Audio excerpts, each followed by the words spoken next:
The hour of 7 p.m. having arrived, I'll call to order this regular meeting of Keene City Council. This meeting will be broadcast live on the City of Keene YouTube channel and Spectrum channel 1302. The video is also streamed on the city's website and is posted by the end of the next business day, barring any technical difficulties. If you'd like to receive an electronic city council packet to reference while viewing future broadcasts, please contact the city clerk's office during regular business hours, or go to the city's website and subscribe to the city meetings email list. The agenda is also accessible from any mobile device.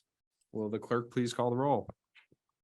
Brian J. Lake. Here. Michael J. Remy. Here. Gladys Johnson. Here. Michael Giacomo. Here. Randy L. Filio. Here. Robert C. Williams. Philip M. Jones. Here. Andrew M. Madison. Here. Chris C. Roberts. Here. Raleigh C. Omerod. Bettina A. Chadbourne. Here. Catherine I. Workman. Here. Mitchell H. Greenwald. Kate Bosley. Thomas F. Powers. Here. Thank you very much. Councilor Giacomo, will you please lead us in the pledge? Pledge allegiance to the flag of the United States of America, and to the republic for which it stands, one nation, under God, indivisible, with liberty and justice for all. All right, just a couple of announcements. Reminder that the budget process will start with the FOP regular meeting on May 11th, but we'll have a start time of 5:30 p.m. Special FOP meetings will be Wednesday, May 17th, Tuesday, May 23rd. These two meetings will also start at 5:30 p.m. and the FOP committee is scheduled to make its recommendations at their regular meeting on May 25th. And this meeting will be at their regular time of 6 p.m. Additionally, the MSFI committee will hold a special meeting on Monday, May 15th on the Downtown Improvement and Revitalization Project. And that meeting will start at 6 p.m. and will be held here in council chambers. A light meal will be served in advance, and I encourage all the council to stay involved in the process and show up to that meeting. With that, I'd be looking for a motion on the minutes from Councilor Powers and a second by Councilor Bosley, please. Thank you, Your Honor. I move to accept the minutes from the April 20th, 2023 regular meeting as printed. Second. Your motion by Councilor Powers, seconded by Councilor Bosley. Any discussion on the minutes? Seeing none, are you ready for a vote? All those in favor? Opposed? It is unanimous. And I've got one proclamation here for today. And I would ask that our city clerk, Patty Little, join me at the front. I didn't know anything about it. See, we can get.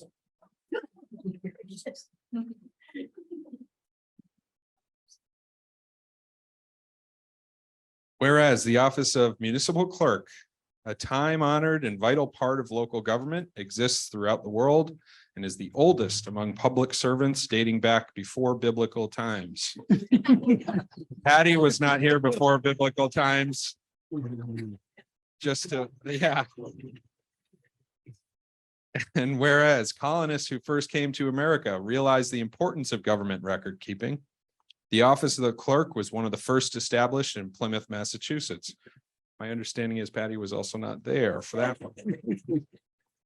To keep all the essential records for birth, marriages, and deaths for the church, as well as various other records of appointments, deeds, meetings, and the election of officers at the annual town meeting. And whereas the office of municipal clerk provides the professional link between the citizens, the local governing bodies, and agencies of government at other levels. And whereas the municipal clerk serves as the information center on functions of local government and community. And whereas the municipal clerk's pledge is to improve the administration of the affairs of the office of municipal clerk through participation in continuing education, to be ever mindful of their neutrality and impartiality, to provide consistent standards of conduct, fairness, respect, responsibility, trust, and above all, confidentiality, to render equal and highest level of service to all, and to be ever mindful that public office is a public trust. Therefore, be it resolved that I, George S. Hansel, Mayor of the City of Keene, do hereby recognize the week of April 30th through May 6th, 2023 as Municipal Clerks Week, and further extend appreciation to our city clerk, Patricia A. Little, and all municipal clerks for the vital services they perform and their exemplary dedication to the communities they represent.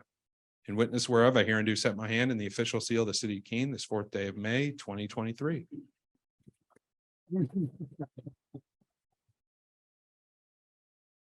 Thank you. It's a pleasure and an honor and a bit of a surprise. I don't often see things that are not on my script, but thank you.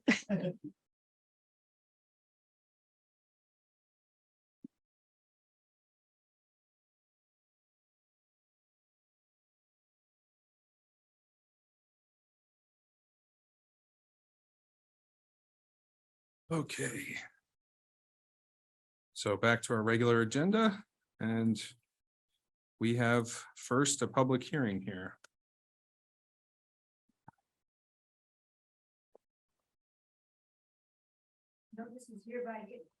Notice is hereby giving that 3 public hearings regarding a proposed application to the New Hampshire Community Development Finance Authority for federal community development block grant funds will be held at Keene City Hall on May 4th, 7 p.m. CDBG funds are awarded on a competitive basis in New Hampshire and may be used for projects which have primary benefit for low and moderate income persons. The city of Keene is eligible to receive $500,000 per program year in each of the following categories: housing, public facilities, and economic development, as well as $750,000 for micro enterprise technical assistance. Communities may also apply for up to $25,000 for feasibility studies and $500,000 for CDBG emergency grants annually. The proposal to be considered by the City Council is a grant application for CDBG funds to support the development of new affordable housing. The project will be undertaken by Keene Housing and its affiliate, Monadnock Affordable Housing Corp. MAHC holds an option to purchase 438 Washington Street, a 2-acre site occupied by the former Roosevelt School building. The project would include the development of 30 apartments. The housing would include 22 one-bedroom apartments and 8 two-bedroom apartments. Some apartments will be fully accessible. The apartments would be leased to low and moderate income households, and all residents would have rental subsidies. In conjunction with the application hearing, 2 additional public hearings will also be held to address the city's residential anti-displacement and relocation assistance plan specific to the project, and the city's updated housing and community development plan for CDBG projects. Thank you. So before opening the public hearing on the CDBG grant application, I'd like to go over the process that we will be following this evening. The Community Development Finance Authority has very specific protocols on how these public hearings are handled.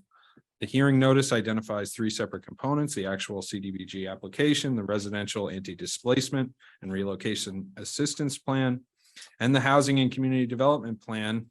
I will be opening and closing each of these segments separately. Upon the close of the final hearing, I will call resolution R 2023-21 from the FOP committee agenda. Finally, as this application is very time sensitive, I will seek a suspension of the rules of order to allow the action to be taken on that resolution tonight. I open up this hearing to address a proposed community development block grant application and the request, and the clerk read the hearing for me. So I would recognize Benjamin Greater to address this grant request, please. It's the first time I want to use it for a sit or stand. Either one, whatever makes you most comfortable.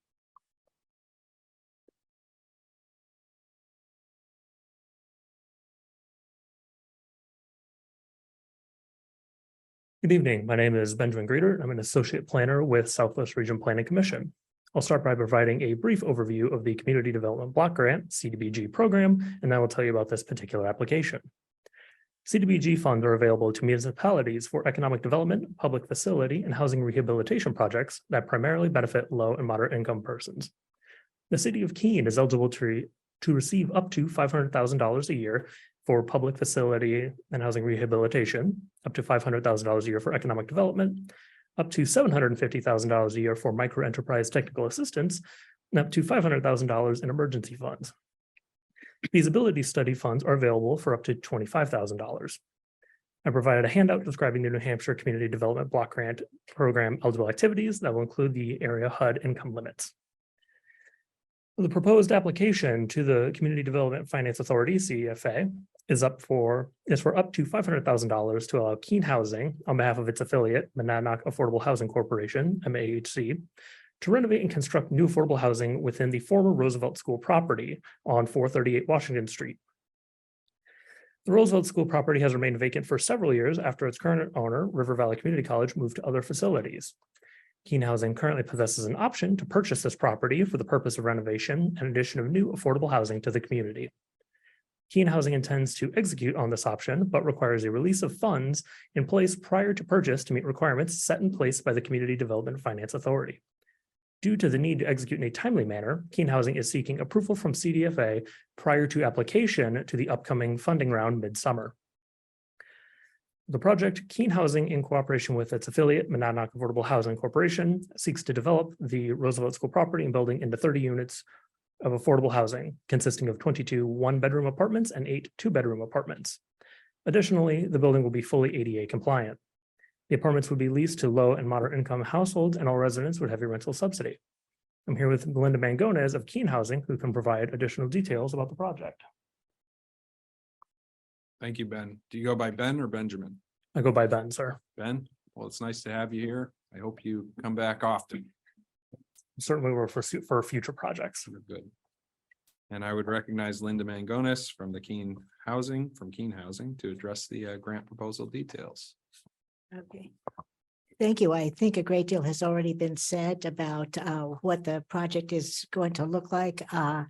Keene Housing has been working on this for over a year and has, been in negotiations with the college, which owns the property.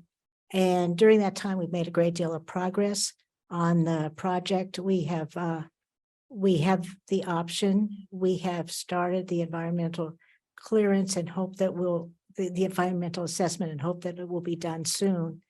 The reason that we're doing that is because we're planning to use Keene Housing funds to purchase the actual building, and we're not allowed to do that, even though it's our own funds, because until we get a release of funds from the CDFA, which we're actually probably going to request before we even submit the application. It's a roundabout way of doing things that we've never been involved in this process before, but we really appreciate the fact that the city is cooperating in this. We will, in addition to seeking the release of funds through the city, which is not something we could do on our own. We need your assistance. We are also going to be seeking them through New Hampshire Housing Finance Authority, which is our other funding source. In terms of where we are on the project, we hired an architect a long time ago. The architect has worked with us. We have received all of the zoning approvals that we need, and the project is going before the planning board on May 22nd. For over a year, we've had the financial consultants that we need for, this is going to be the most expensive project that we've done. Not because it's more complicated, but because costs have gone up. We have actually done comparable projects a number of times. But since the pandemic, the costs are higher, complicating the project, requiring more funds, more funding sources. So then we had discussed the project with members of the city staff and also with Southwest Regional Planning. Our ultimate goal on this project is to have two buildings that each have 30 units. But the first one will include the school and which will have about 14 units and 16 units attached to it. And there'll be two-story buildings that have an elevator. They're ADA compliant. They're not fully ADA accessible. There will be probably 2 or 3 apartments that are fully ADA accessible, but for the population that we expect to serve, we need as many accessibility features as we can get. these buildings, unlike some of our others, will have no age restrictions or disability restrictions.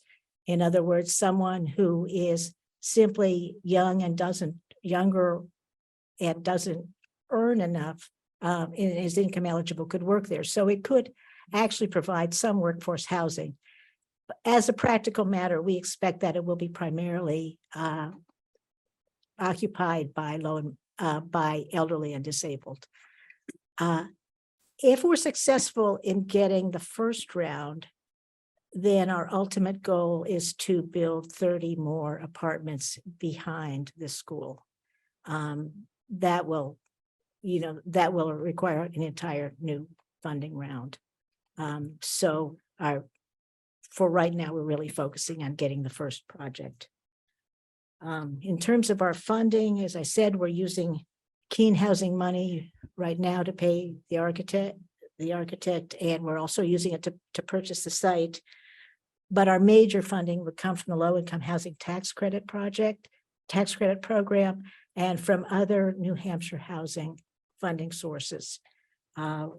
We are looking for other grant opportunities and trying to, make applications as we can. And this CDBG application for 500,000 will of course be very helpful as well.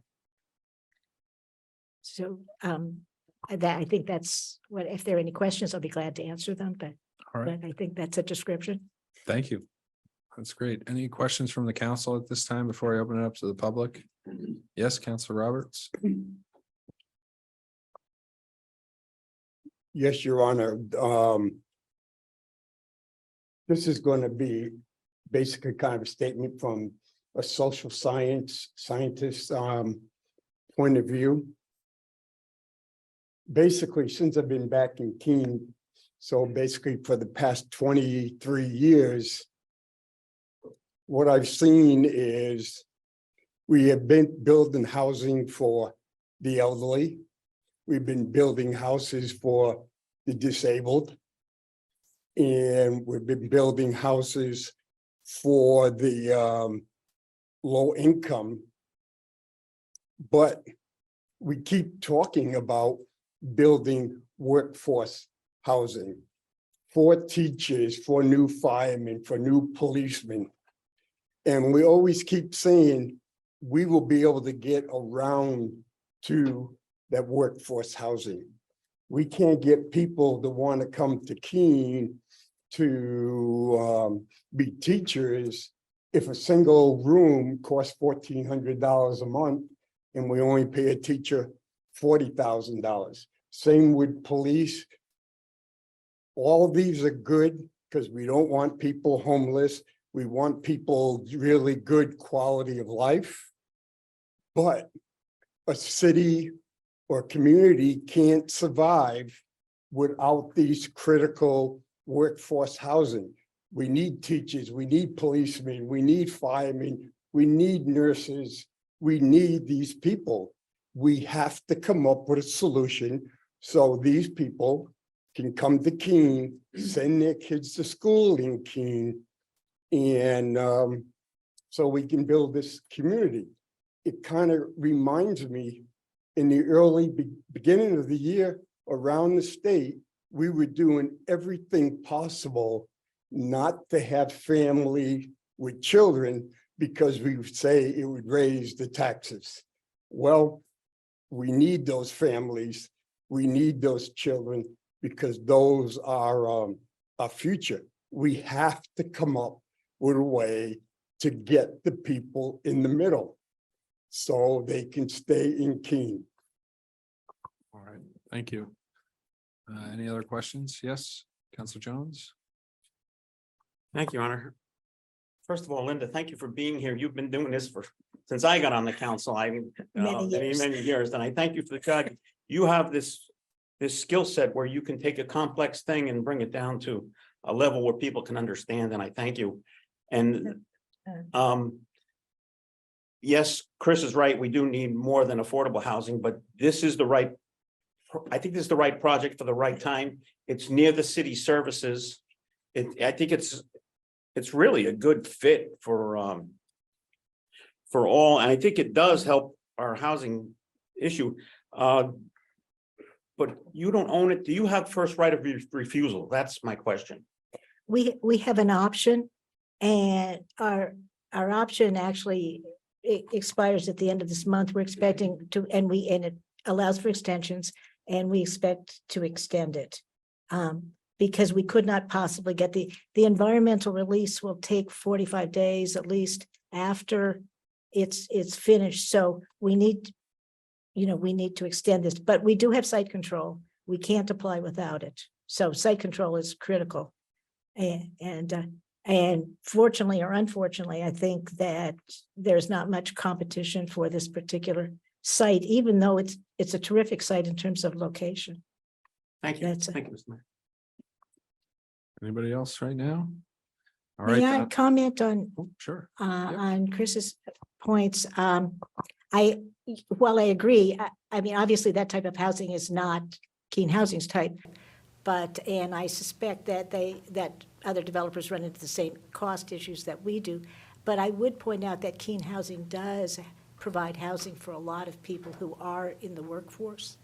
And the other thing is when we add 30 new apartments or 60 new apartments, people move out of other housing. Sometimes people move out of their homes. So sometimes it does, in a secondary effect. I'm not suggesting that this solves your problem or disagreeing with that problem, but that is a problem that is beyond the ability of Keene Housing to address. Oh, thank you. So now we'll open it up to the public. Does anyone from the public wish to speak to the CDBG grant application? Okay, seeing none, I will close the public hearing on this, and we'll move on to the second public hearing. Residential anti-displacement and relocation assistance plan. And I will open up the second public hearing for the discussion on that. I recognize Ben again, to address the residential anti-displacement and relocation assistance plan. Thank you. So if any displacement takes place as a result of a proposed CDBG project, the Uniform Relocation Act must be followed, which requires that any displaced household or business in a project using federal funds must be found comparable housing or commercial space in a comparable neighborhood at a comparable price. Under the certification section of the application, the city will certify that the Residential Anti-Displacement and Relocation Assistance, RARA, plan is in place. And in the event that it is discovered that the specific project does displace persons or households, a displacement implementation plan must be submitted to CDFA prior to obligating or expending any funds. Due to the nature of this project, it is unlikely that any sort of relocation will be necessary since the project is currently not occupied in any capacity. However, CDFA requirements still mandate that the City of Keene certifies it, that it will require the subrecipient to comply with the Uniform Relocation Act in Section 104D of the Housing Community Development Act of 1974 as amended. All right, thank you. So we'll open the public hearing on the RARA plan. Anyone want to weigh in on that? Seeing none, we'll close that public hearing. And we move on to the third one, which has to do with the Housing and Community Development Plan. And so I would recognize Ben again to address that plan. It's the last one of these, I promise. The Housing Community Development Plan, HCD, is a document composed of several key areas, those being housing, economic development, health and human services, and CDBG impact area. Each section details the current conditions and proposed actions that would help alleviate need in the area in relation specifically to CDBG funds. This document was last adopted in the summer of 2021, with the minimum adoption schedule being once every 3 years. No substantial changes to the plan have been made at this time, and the proposed Keene Housing project meets the listed HCD goal to have a variety of housing options available that are affordable, accessible, eco-efficient, and supportive of varied lifestyles. All right, so I'll open up the public hearing on the HCD plan for this project. Anyone wish to weigh in on that? Seeing none, we'll close the public hearing, the third and final one. And I will call Resolution R 2023-21. I think you're all set, Ben Thank you. and Linda. Thank you very much. I will call Resolution R 2023-21 from the FOP Committee agenda. This matter is now before you. And may I have a motion to suspend Section 28 of the Rules of Order, which restricts the City Council from considering a matter on the same day it is introduced? Thank you, Your Honor. Move to suspend Section 26 of the Rules of Order to allow action upon the time-sensitive grant. Second. And we have a motion from Counselor Powers, seconded by Counselor Bosley. Is there any discussion? Seeing none, I believe this requires a roll call. Will the clerk please call the roll? Counselor Lake. Yes. Counselor Remy. Yes. Counselor Johnson. Yes. Counselor Giacomo. Yes. Counselor Filio. Yes. Counselor Williams. Yes. Counselor Jones. Yes. Counselor Madison. Yes. Counselor Roberts. Yes. Counselor Chadbourne. Counselor Workman. Yes. Counselor Greenwald. Yes. Counselor Bosley. Yes. Counselor Powers. Yes.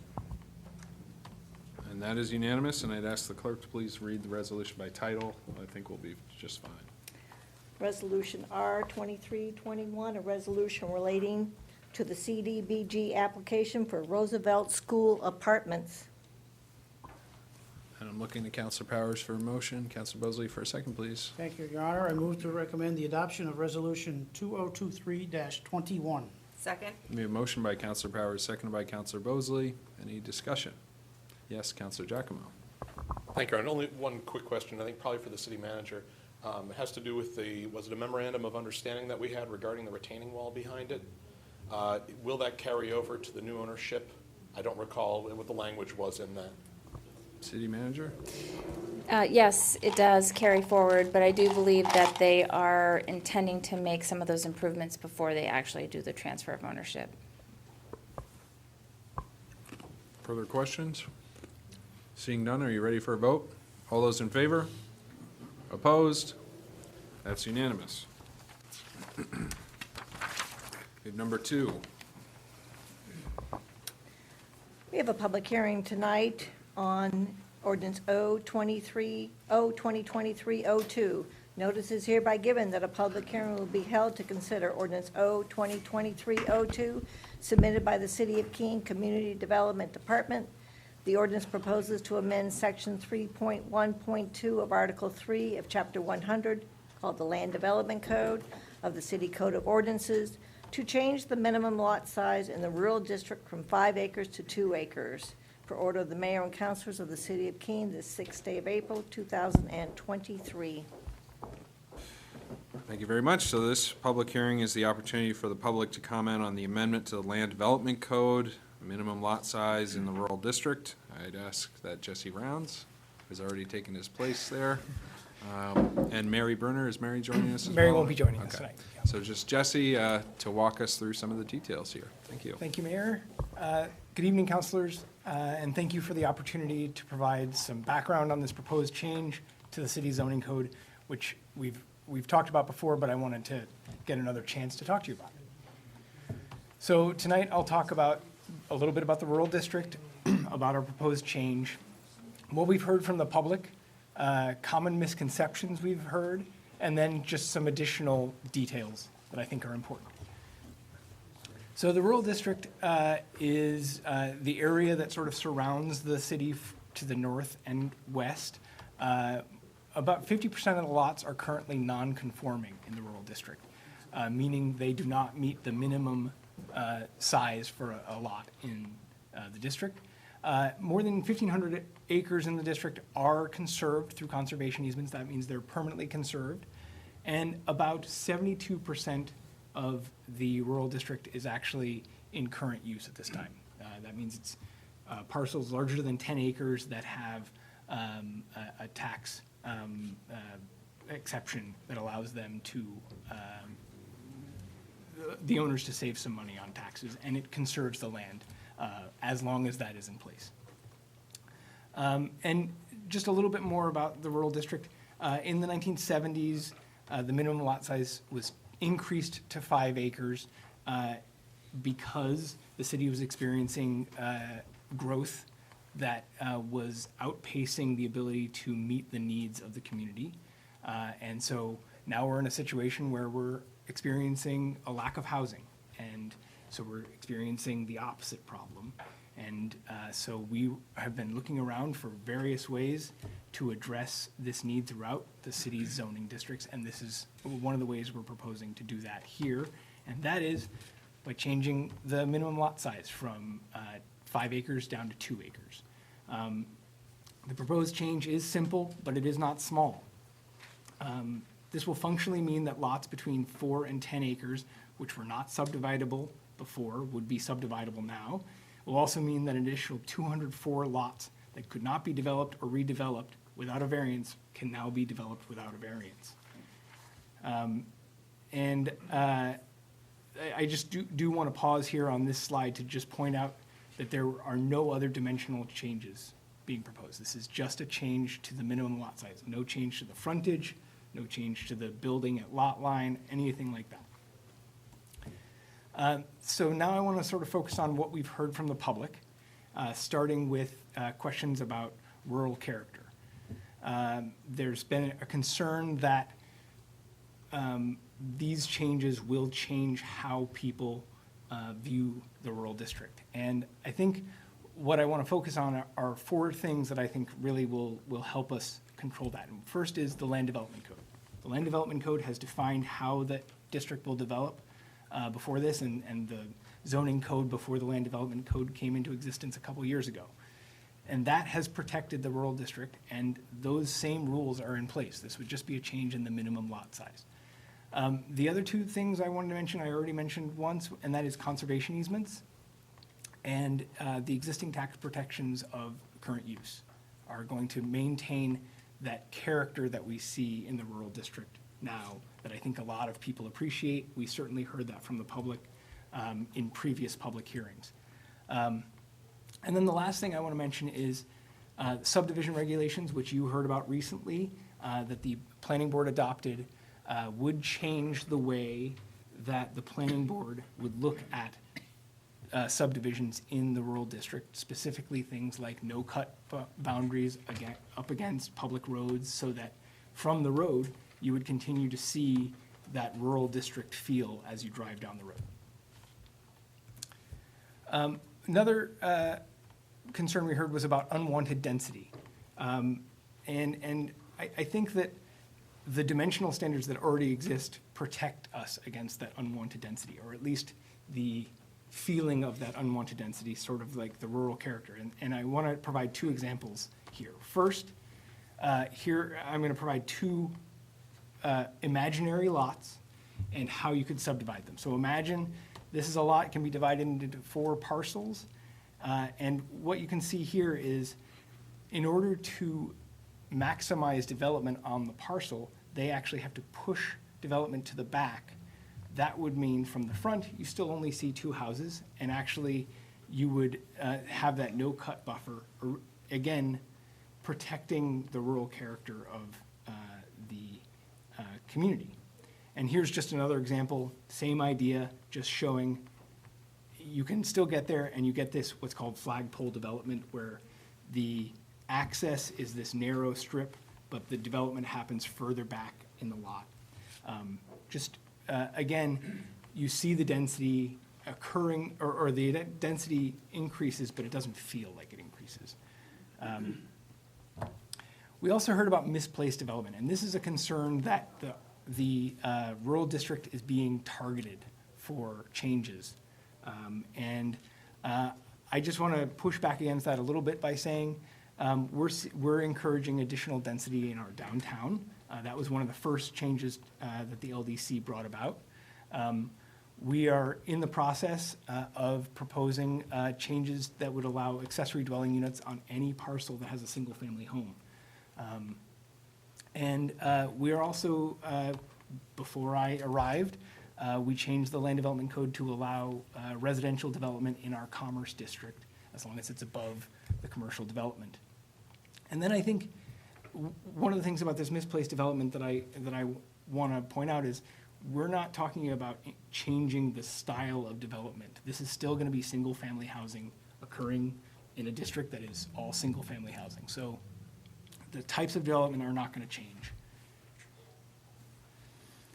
We also heard about environmental impacts. People were concerned about how this will impact the community. And I want to just use this map here to point out that if you see all of the rural district parcels, what we've done with this map is remove all of the parcels that are landlocked, therefore can't be developed under the Land Development Code.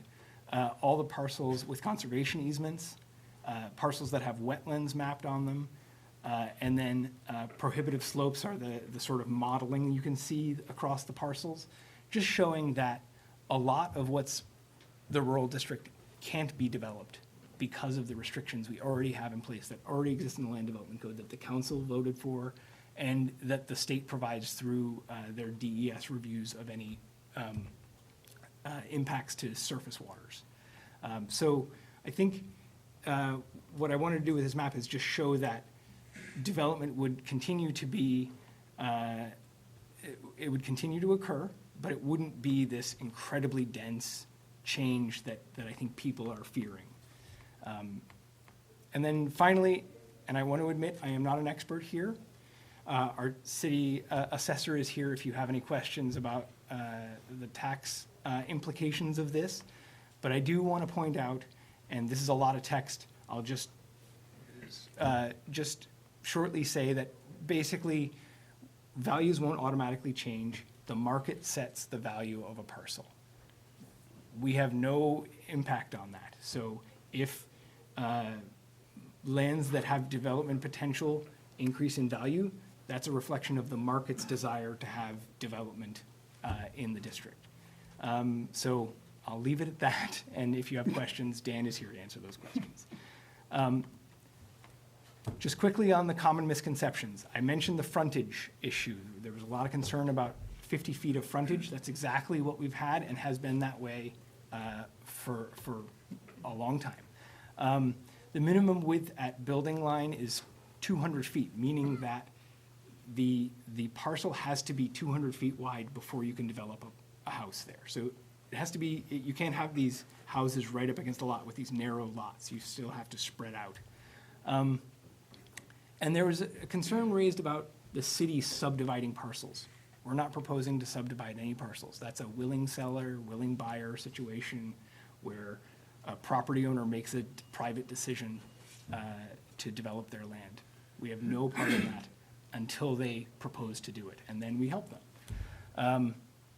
And then I think the planning board plays a role in all this. When a development comes in for subdivision, our planning board reviews that and can apply their standards to that development proposal. So I think those are just some of the common misconceptions we heard, and I want to try and combat those. And then finally, just I got in a little trouble at our joint committee hearing because I did not mention the master plan, so I'm going to mention it now. The comprehensive master plan is an amazing document. It's one of the reasons I actually wanted to come to Keene. I was really impressed by it. But one of the things it talks about is the need for additional housing. Even back in 2008, 2010, this was a recognized problem. And this is a way of addressing that. And then it mentions infill development. And I think a lot of people in the community saw that and said, oh, this is an infill development. Infill development happens in dense areas. Infill development is just development between existing development.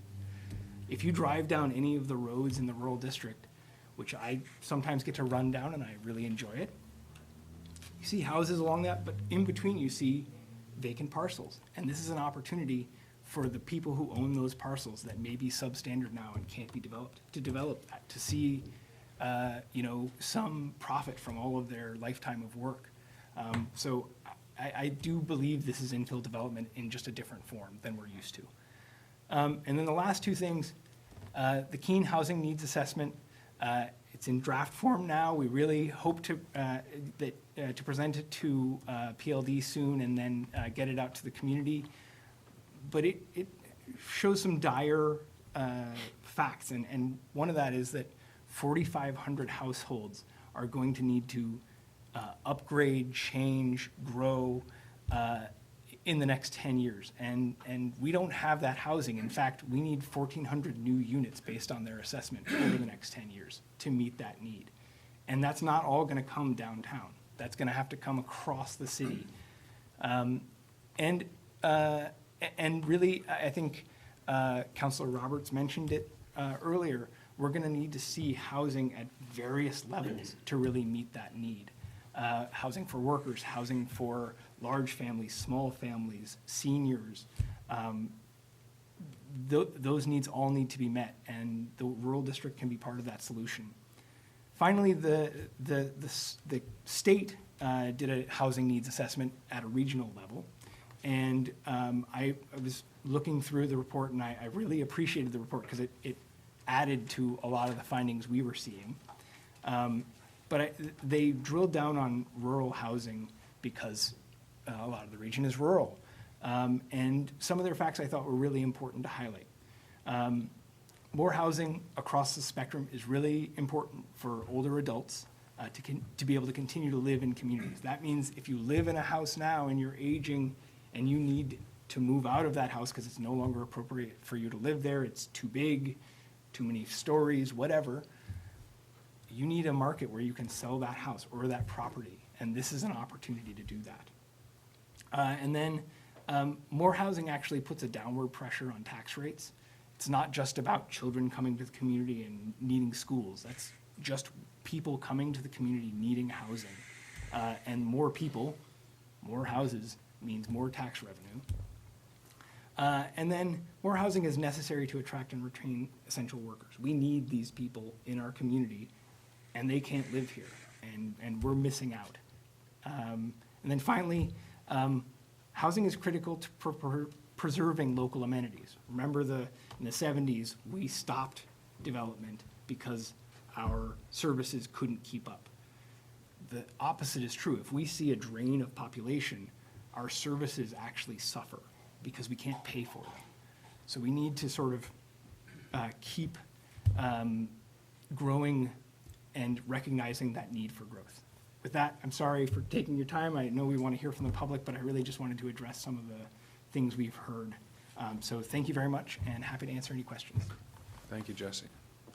Any questions from the council? This will be going to PLD as well, so there will be some opportunity for discussion there. Okay, thank you very much, Jesse. I'm going to open this up to the public, and if any members of the public would like to speak, you can come and sit down, or you can stand at the microphone. Just state your name and address for the minute taker. Just, there's a problem with that mic on that side. Oh. It doesn't, it's not functioning. This one's good, but that Okay. one's no good. And at So- the last meeting I was here at, it's got a green light, it's same deal, so. Thank you. I couldn't hear half of what he was saying. Oh, I'm sorry about that. Oh, We'll me make sure, too. we'll make sure we address that, and if anyone coming to the microphones can No, use I the just one wanna on get the my mic working. left, that would be ideal. And just state your name and address for the minute taker, please. Yes, Pamela Parrish, 123 Meadow Road, and I'm active with the Monadnock Interfaith Project. And some of what I say, I have said before. And our community organizer has helped form a housing committee. 2 of the members are here tonight, and we also have gathered 15 interfaith clergy, and they share our thoughts with their congregations, and we believe in the power of groups to bring change. At MIP, we are grateful that the city continues to put forward smart zoning changes in all our districts. We need to be intentional about zoning that will allow thoughtful development. We also recognize that historically 2 acres was the lot size for rural district Keene, and until it was changed to 5. And tonight we'd like to share that we support the proposed minimum lot size change from 5 back to 2 in the rural district. There's a lot of polite things here. We appreciate the city of Keene's efforts and encourage you to support this proposed change. Thank you. Thank you. Anyone else from the public like to speak to this? Yes, sir. Tad, gotcha.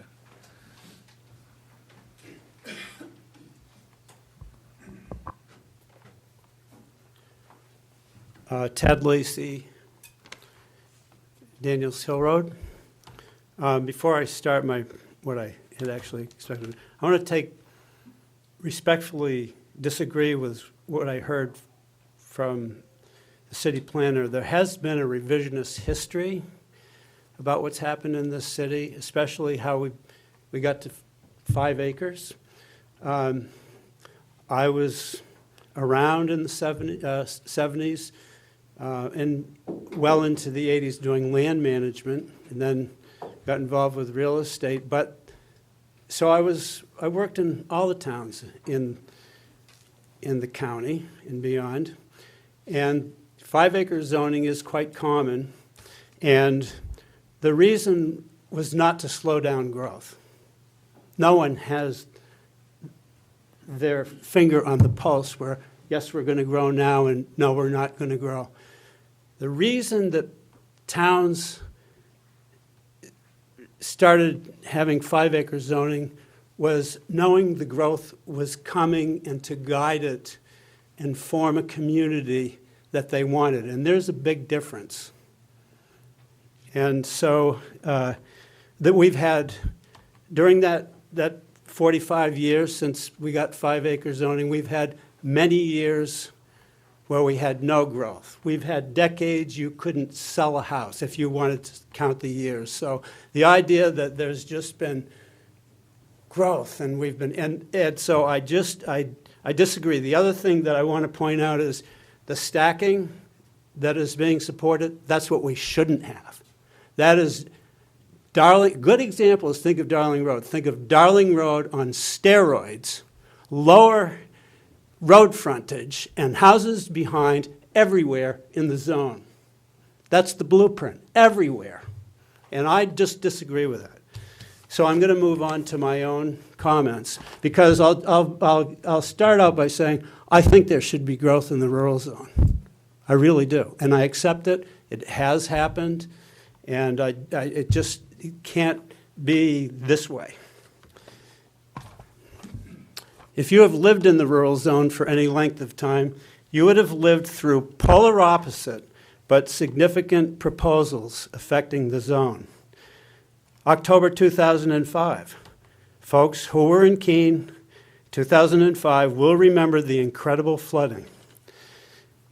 In the evacuation of local citizens a few weeks later, when it looked like it might flood again. Then another serious flooding event in May 2012. There was a constant tension in the city every time we got a couple days of rain that flooding might happen again. A subsequent dredging project in Beaver Brook to clean out debris and vegetation was done, and this has helped with the flow in the stream, but it has not removed the overall threat. Keene has had flooding events since the town was settled. So after the 2005 event, the Planning Department and the Conservation Commission took an active role in getting their arms around the flooding and what to do about it. 2 ordinances eventually resulted: steep slopes and surface water. There were many meetings and a lot of discussion, starting in earnest in 2008 and continuing until 2013. This included a lot of public discussion. At one early meeting, the atmosphere was so blaming of the rural zone as being a primary cause of flooding and so supportive of placing severe restrictions on uses in the rural zone that a councilor finally stood up and said, look, people actually do live there. Despite the debate of how far Keene should go in controlling land uses in the zone, virtually all people on both sides of that discussion were in agreement that the most important flood prevention measures would be a very careful and conservative approach as the upland rural zone was developed. This ordinance change is not careful and it is not conservative. It is a blueprint for a complete and intensive build-out of the zone, which won't happen tomorrow, but will happen over time. It's the blueprint for the next few decades. Build as much as you can. This is a classic cause of flooding. Significant land use changes in the upland with corresponding loss of high infiltration soils, plus the addition of many impervious surfaces. Watershed systems run at a balance. We know that Keene floods. We can easily predict that building in the uplands at the scale which the city hopes to promote will increase both the volume and speed at which the additional runoff reaches the valley. In addition, we are now in the clutches of climate change, which is projected to increase the intensity of precipitation events in our region. A study published in July 2020 in the New Hampshire Business Review on flood risk in New Hampshire rates Keene as one of the highest risk cities, with 24% of all residential properties at risk. The Housing Needs Assessment Report recently submitted to you folks, City Council, lists 1,379 properties at risk of flooding, or 22%. How many properties will get pushed from the moderate risk category into the high risk category if you do the build out you are pursuing here? The City of Keene has serious land use constraints which are facts of life, and we can't try to pretend they aren't there, even though your hearts may be in the right place.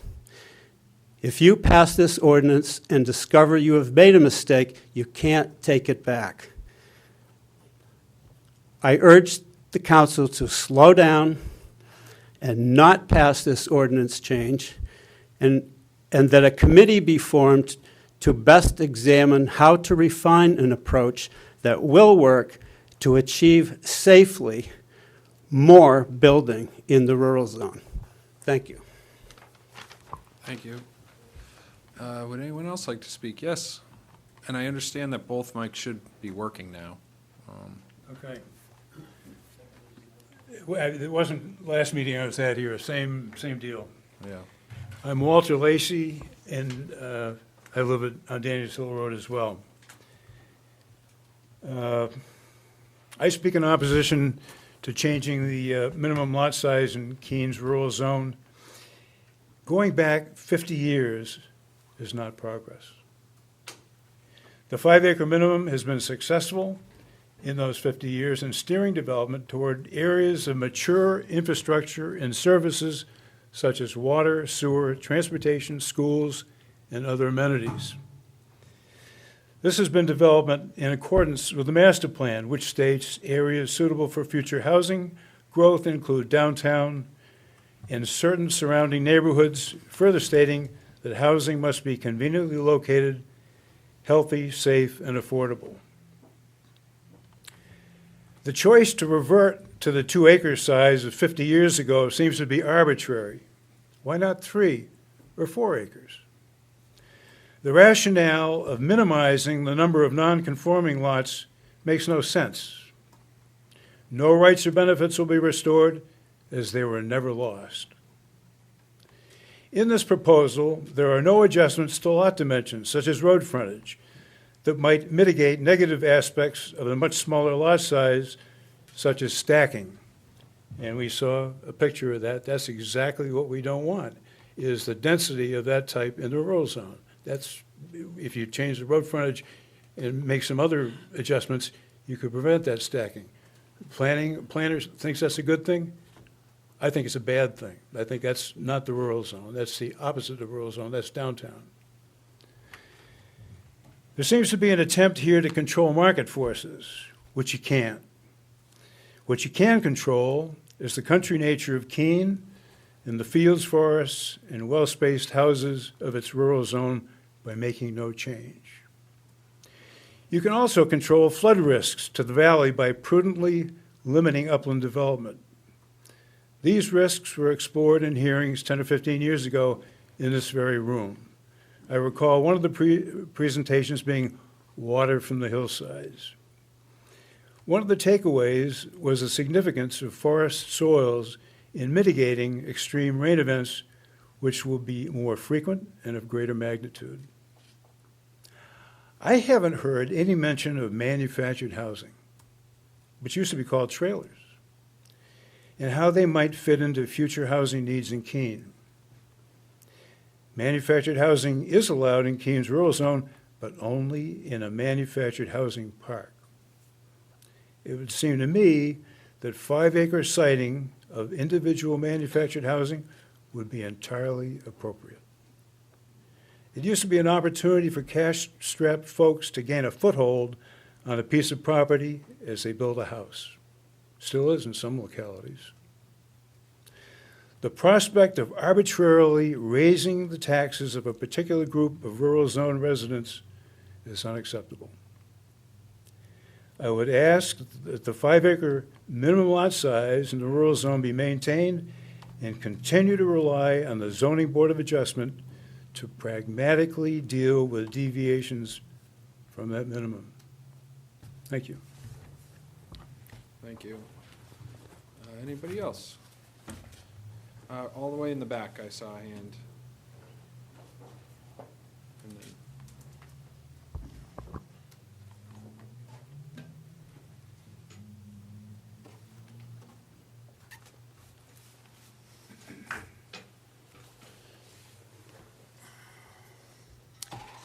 Good evening, everyone. My name is Matthew Hall. I live on Hurricane Road in Keene. I hope to stay living there. I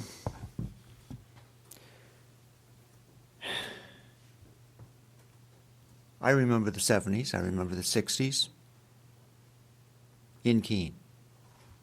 I was born here.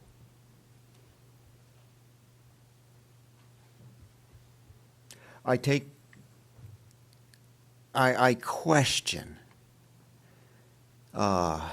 the accuracy of some of the statements and some of the allusions made.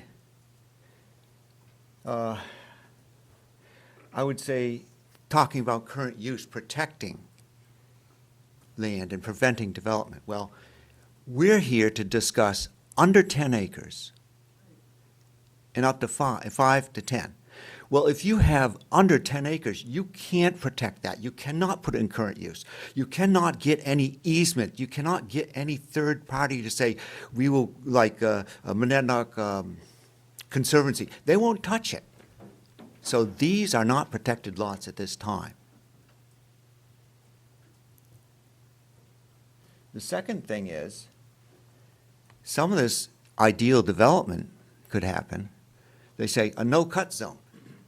What if it's a field? No cut zone. Okay.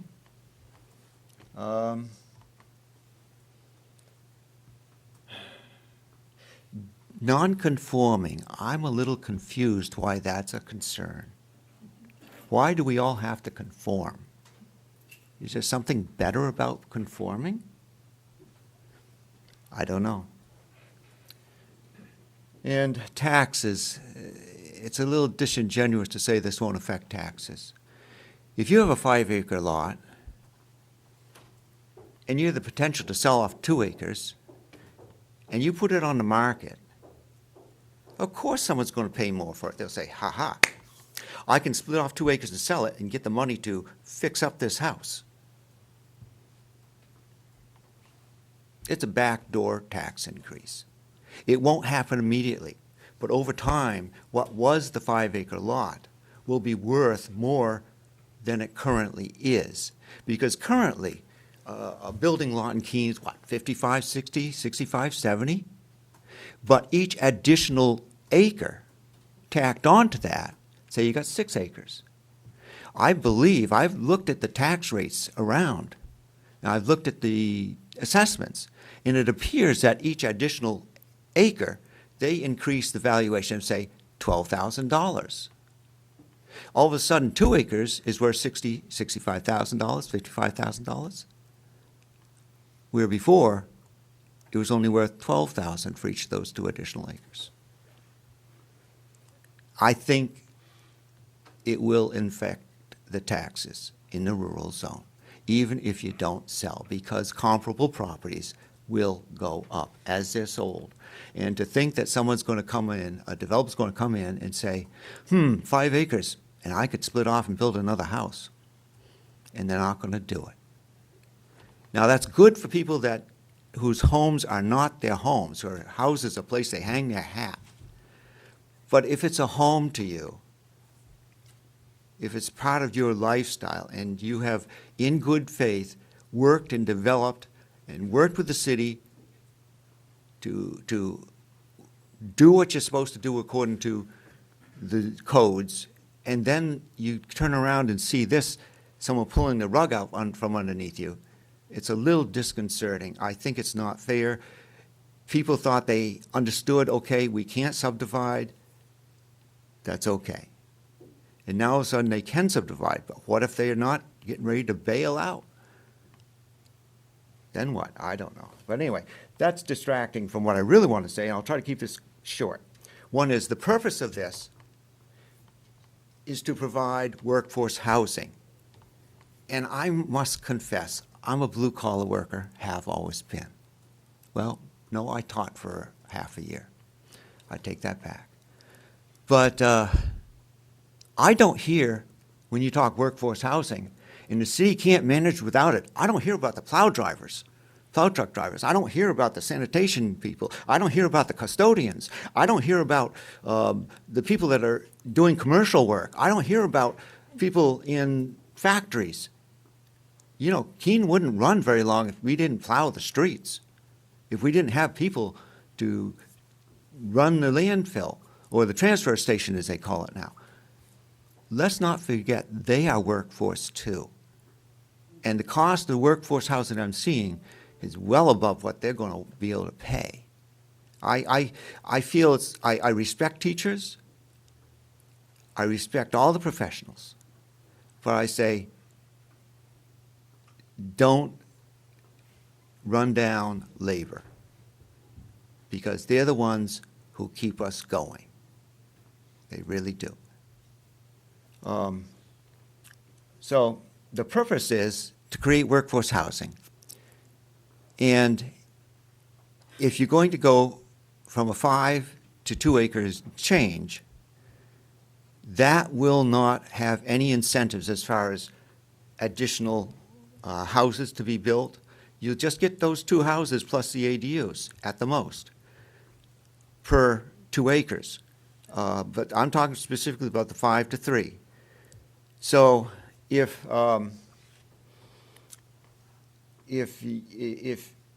what I'm trying to say here is that there's no incentive to provide workforce housing if all you got is 1 2-acre lot to work with. So if I'm a developer, I'm going to say, I got to pay the same amount for those 2 acres, whether I build big or little. I've got to pay the same amount for a septic system, whether I build high or low. I have to pay the same amount for the well, whether I build high or low. I got kids that I want to send to college. I'm going to build workforce housing? No, I'm going to build a McMansion. I cannot see a developer with just 1 2-acre lot, which is kind of hard to get in a nice area, building workforce housing. Now, I hear about the domino effect, and I respect it. That's an interesting concept. I would like to know, what's the likelihood of local people outbidding people from away who aren't really interested in being tied to the community? They're here for other purposes, whether they're telecommuting, whether they're retired, whether they want tax breaks. And I've got some anecdotal interesting stories, but I'm not going to repeat them tonight. But if you have a nice house for sale, it's not unusual for people to offer you cash for that house. And it's not unusual for them to offer you more than you listed it for. How many people that are local are going to outbid a cash bid where the offer's more than what the house is offered at? That's a tough sell.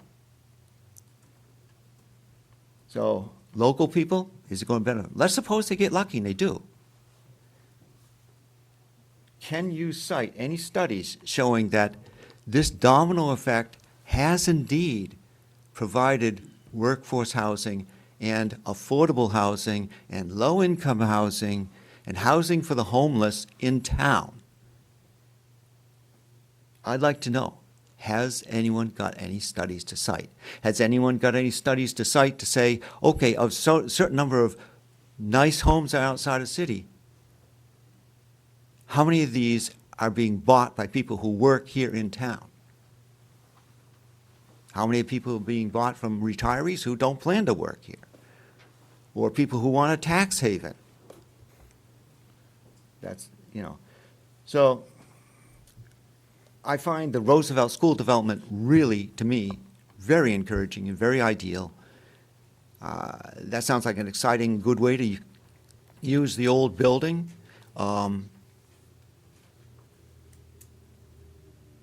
The other thing that struck me as a little odd was talk about all the advantages of subdivisions and stuff, but subdivisions wouldn't apply to a 5-acre lot if you split off 2 acres. That's really not a subdivision with multiple houses. That's really a different animal. So I don't have an issue with the subdivisions following the rules. And as far as current use doesn't stop someone from developing a property. As I recall, and I'm probably wrong, it could be like you pay 10% of the value of the property as a penalty when you take it out of current use. But if you sat on that property for a long time, that's small potatoes. And it's small potatoes if you're going to put up a bunch of houses. Mr. Earl, can I ask that you start to wrap it up in a minute Yeah. or so, recognizing Yeah. that you'll have an So opportunity to while I speak am later not as well. talking, and I apologize for all you people's time, I wish I was more coordinated and coherent in my talk. But anyway, I want to end up by saying that I thought that it might be good to think about the current 5-acre lot size and say, let's treat them, since they have been working in good faith with us, the city, let's treat them a little differently and just say, we're not going to do that. Say, over 5 acres, over 6 acres, whatever. Go to 3-acre lots. I don't understand the rigidity of this, why there is no room for compromise among thoughtful people. And I really wonder if it's going to accomplish the housing that you really want. I realize we have a serious problem with housing, and I still think that ADUs, maybe you could make it easier for people to do the ADUs. I know you're working on it. And frankly, new kitchen, it doesn't have to be posh. New kitchen, what, 10, 15,000? New bathroom, another 10 or 15,000? A few doors, a parking space? How much can it cost in existing buildings to put in an ADU? Mr. Hall, I got to cut you off, if you don't mind. Thank you And, for your time. Thank you very much. Yes, Eloise?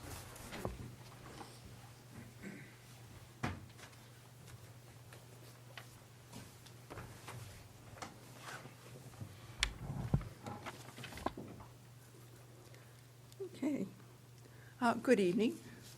My name is Eloise Clark, and I live at 1185 Roxbury Road. I'm not in support of the change in building density in the rural district from 5 acres to 2. And it's clearly not compatible with the goals espoused in the City of Keene Master Plan approved September 13th, 2010. Many of you sitting in this room were not residents of Keene at that time and may not be familiar with the process. According to Michael Welch, chair of the Comprehensive Master Plan Steering Committee, it was a 2-year process involving input from approximately 2,000 citizens. I was one of them. Paragraph 2 of his letter from the chair on Roman numeral page 5, Mr. Welch said this, quote, "You will notice when you read the plan that it frames an adaptive response to climate change and a proactive approach to sustainability," underlined. These were recurring themes from the public in the sessions that contributed to this master plan. However, these are not issues that the city is only now beginning to plan for. When you read this master plan, you will see that it affirms and expands upon the city's existing plans. The new plan likewise affirms the city's longstanding preference for concentrating development within the area bounded by the 9, 10, 12 bypass and Route 101 to create a walkable community. The new plan also supports an established Keene goal, one with official history stretching back to the 19th century, of creating and protecting green spaces, trails, parks, and natural wildlife corridors. The conclusion on page 135 of the Comprehensive Master Plan has a capstone quote in the first paragraph. It states, quote, "Keene is a unique community that residents are proud to call home. Although the conveniences and attractions of large metropolitan areas are close to hand, the community maintains a solidly residential working-class character, complemented by a landscape of rural areas, farms, and open space. The heart of the community is its historic and vibrant downtown core. In an age when many communities are losing their sense of place, Keene has a firm sense of its identity, built on a foundation of the past and a clear vision of the future," unquote. This zoning change clearly goes against the spirit of the Comprehensive Master Plan. Please don't pretend that these actions to open up development in the rural district are permissible. The plan clearly states to keep development within the 9, 10, 12 corridor and Route 101. This momentous shift in the land development code will really change the character of Keene. It will bring busyness from the valley floor to the hillside surrounding the city hub. Do we really want or need suburban sprawl in our rural areas? Do we really want to lose the wonderful mix of urban and rural areas we now enjoy? What are the ideal of a walkable community? These changes encourage the opposite result. My second point has to do with land conservation values. Keeping the rural district in open space for farming and forestry practices is a practical benefit to the city.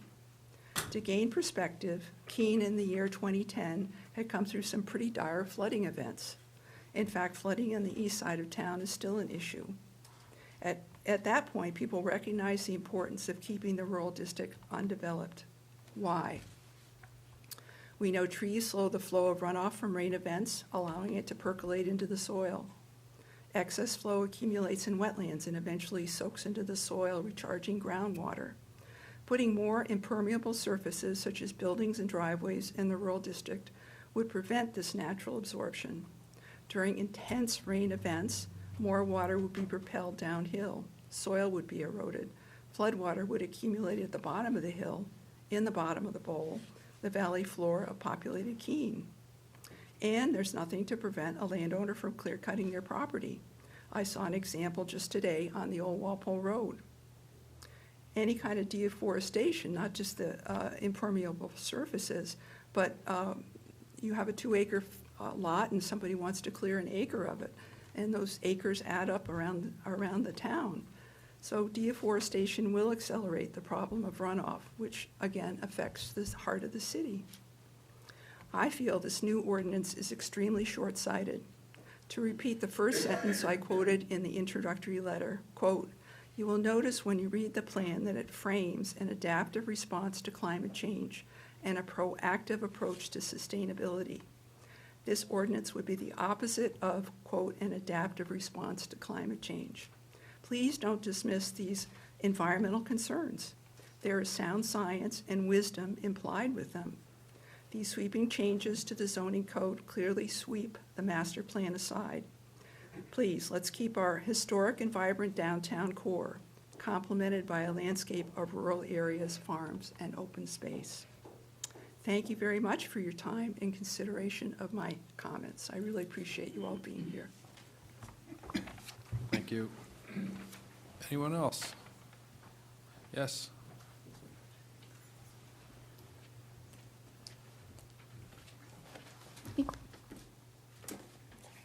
Hi, Laura Tobin. I live on Center Street. So I'm so sick of talking about housing. And so I have a lot of, I can empathize with the people who have lived here for a long time, because my understanding is that it's been a conversation that has been going on for at least 30 years. I heard that in a meeting with the president of the Savings Bank of Walpole, who was kind of exasperated by the fact that the conversation of housing, because it has been a need. Someone had mentioned something earlier about, in talking about the environment, and talking about things moving from, I forget how it was phrased, but basically like an moderately urgent state to an urgent state of crisis. And I think about the number of people who have gone from moderately struggling to crisis even just in the past year, and then amplify that by the past 30 years. And I realized that I've only lived in Keene for 22 years. So it was, and that, you know, I know that we value history here. And we value generational history, and that can be a difficult thing to walk into, because I know that I will never be here as long as a person who is a year older than me who was born here. And there's nothing I can do about that, but this is where I chose to be. And I've chosen to become invested in the community. I love this community. I live in the heart of the community. I've lived downtown for years. I've also, as much as I have tried to make a home for myself in different places, I have been forced to move out of every apartment I've ever had. Some for fire code violations, which that apartment recently burned down. You know, some because of significant rent increases. And, you know, to say that, you know, I don't know that there's ever going to be any perfect solution, but I think that, you know, what I keep hearing is that it has to come from a lot of different directions. One thing is not going to fix it, but part of this, from my perspective, I think I'm kind of realizing is that it is a state of mind. Being invested in the community, being, you know, to me, means being invested in other people, the people who live here, the people who are struggling, the people, you know, it's showing up, and it is making sacrifices, and, you know, and it's coming here when you need help with something. That is another part of it. Understanding the resources, participating when you can, and asking when you need. And so it's possible that, you know, any type of building is going to impact the environment. That's kind of inevitable. That's that's who we are. Right now, you know, when I go for a walk, it used to be that I could go across the street and like sit on a bench in the sun. Right now, you know, it's gotten to the point where, okay, well, now I have to go further and further and further. And, you know, now I go to the park and I see how many people are living in that swamp. So I can't imagine that that is really helpful for the environment in that way. You know, talking about blue-collar workers, you know, who works in a factory? I do. I work in the office, but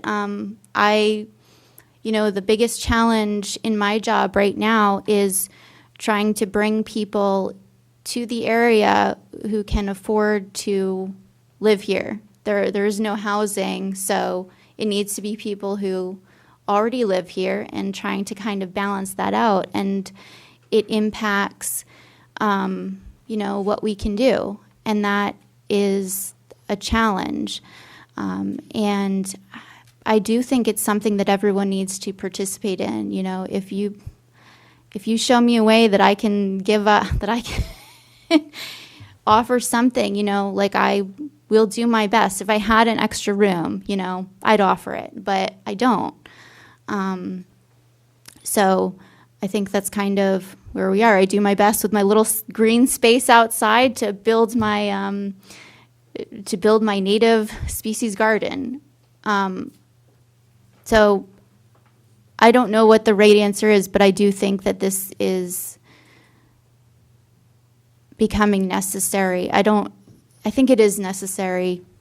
You know, I would love to see people be able to see that rural space that I hear about, but I don't really get to visit. So I would ask that you would, I guess, seriously consider maybe setting aside any of the, you know, nitpicky, all of the details, and just saying, is this really the best for, is this going to help or hurt more people than less? So, and kind of considering it that way. So, thank you. Thank you. Anyone else? Oh, yep.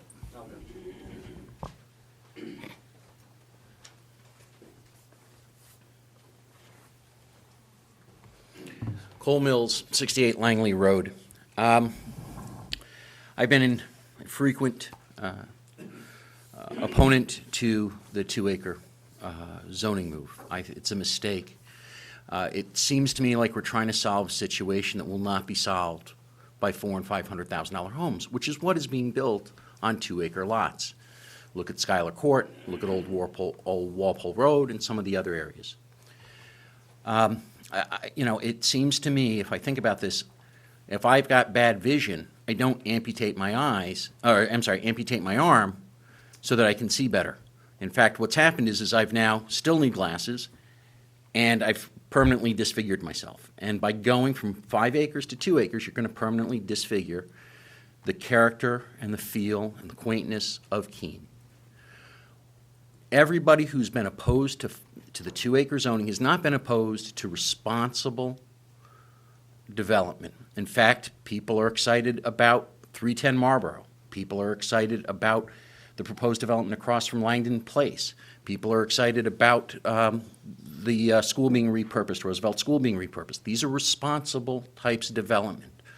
These are in areas that are supported by roads, by city services, by water, by gas. They're supported. In the rural area, we don't have that. And you cannot build affordable or workforce housing in a 2-acre lot. If you run the costs between a septic, a well, prepping the property, what it costs per square foot, the houses at minimum are $300,000, $350,000, assuming somebody wants to make a little bit of profit. So this is a tremendous, tremendous mistake. But even if you don't pass this and you stay with what you have passed so far, you kind of get there with density in the rural area. You get there because by matter of right, ADUs, accessory dwellings, are allowed in the rural district. That means every house can become a multifamily, right? Two units. And if you go to 2 acres, that means now you can put 4 in that same spot where you could put 2.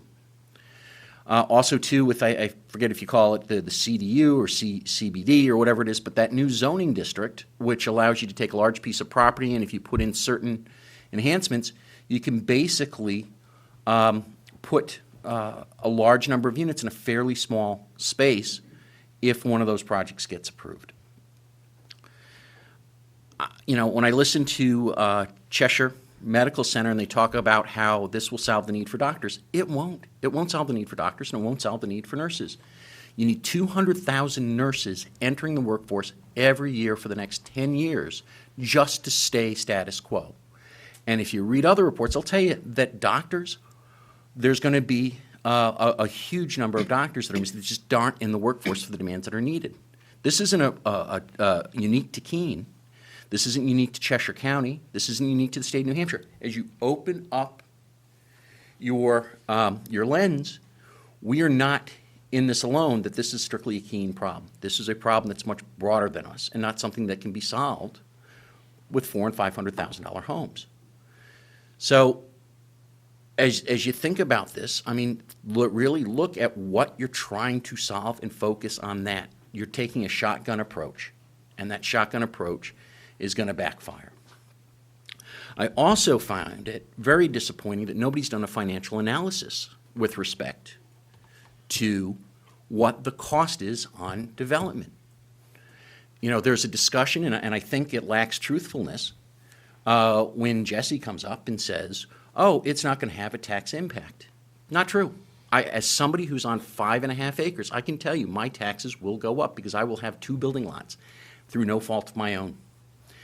Building lots in the rural area, according to Dan Legnell, were $39,000. That's not true.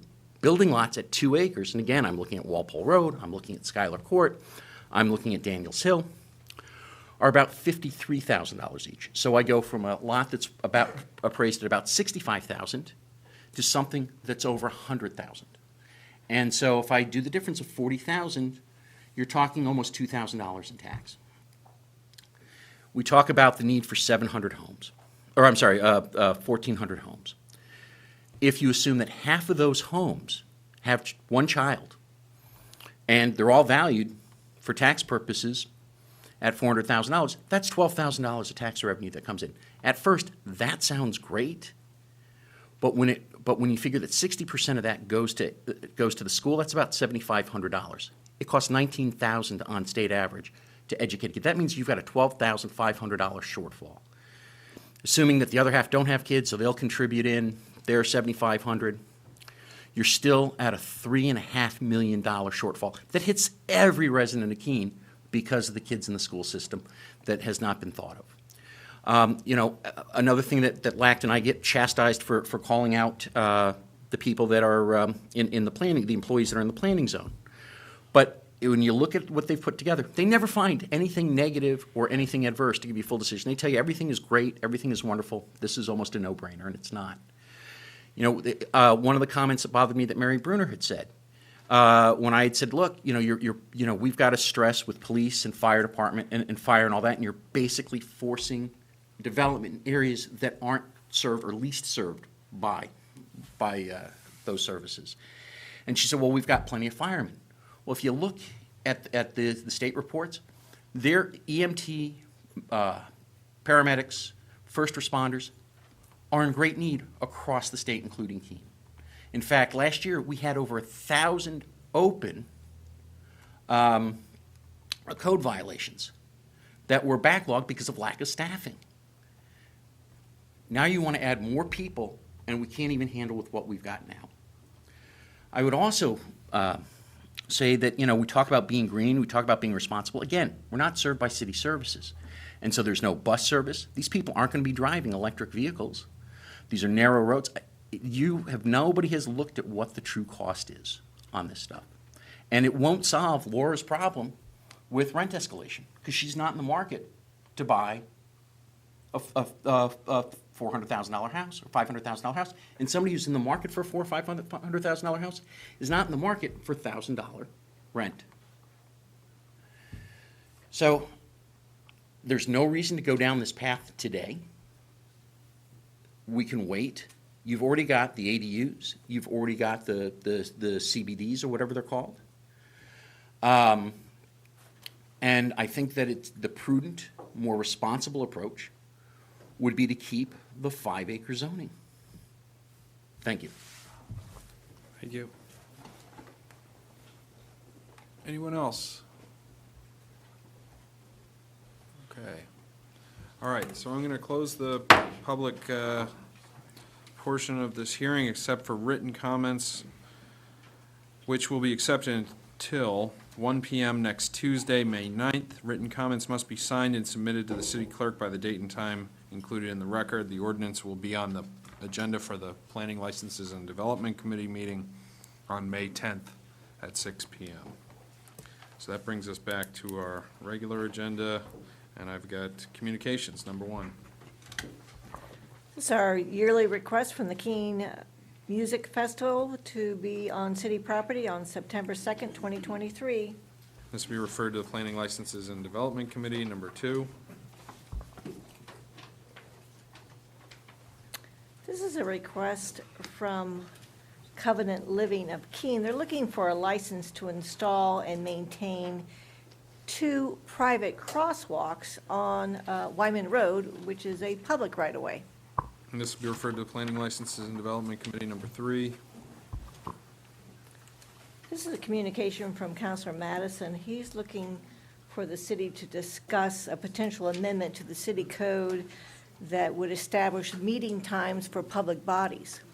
And this will be referred to the Finance Organization and Personnel Committee number 4.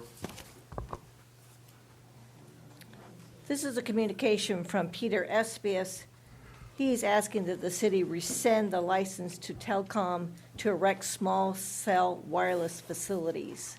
This will be referred to the Planning Licenses and Development Committee number 5. This is a communication from Ann Savastano, and it includes a petition signed by residents, about 30 residents in the Summer and Middle Street neighborhoods. They too are speaking about small cell tower installations in their neighborhood. And we'll accept this petition as informational, number 6. I'm sorry, it was meant to be the PLD.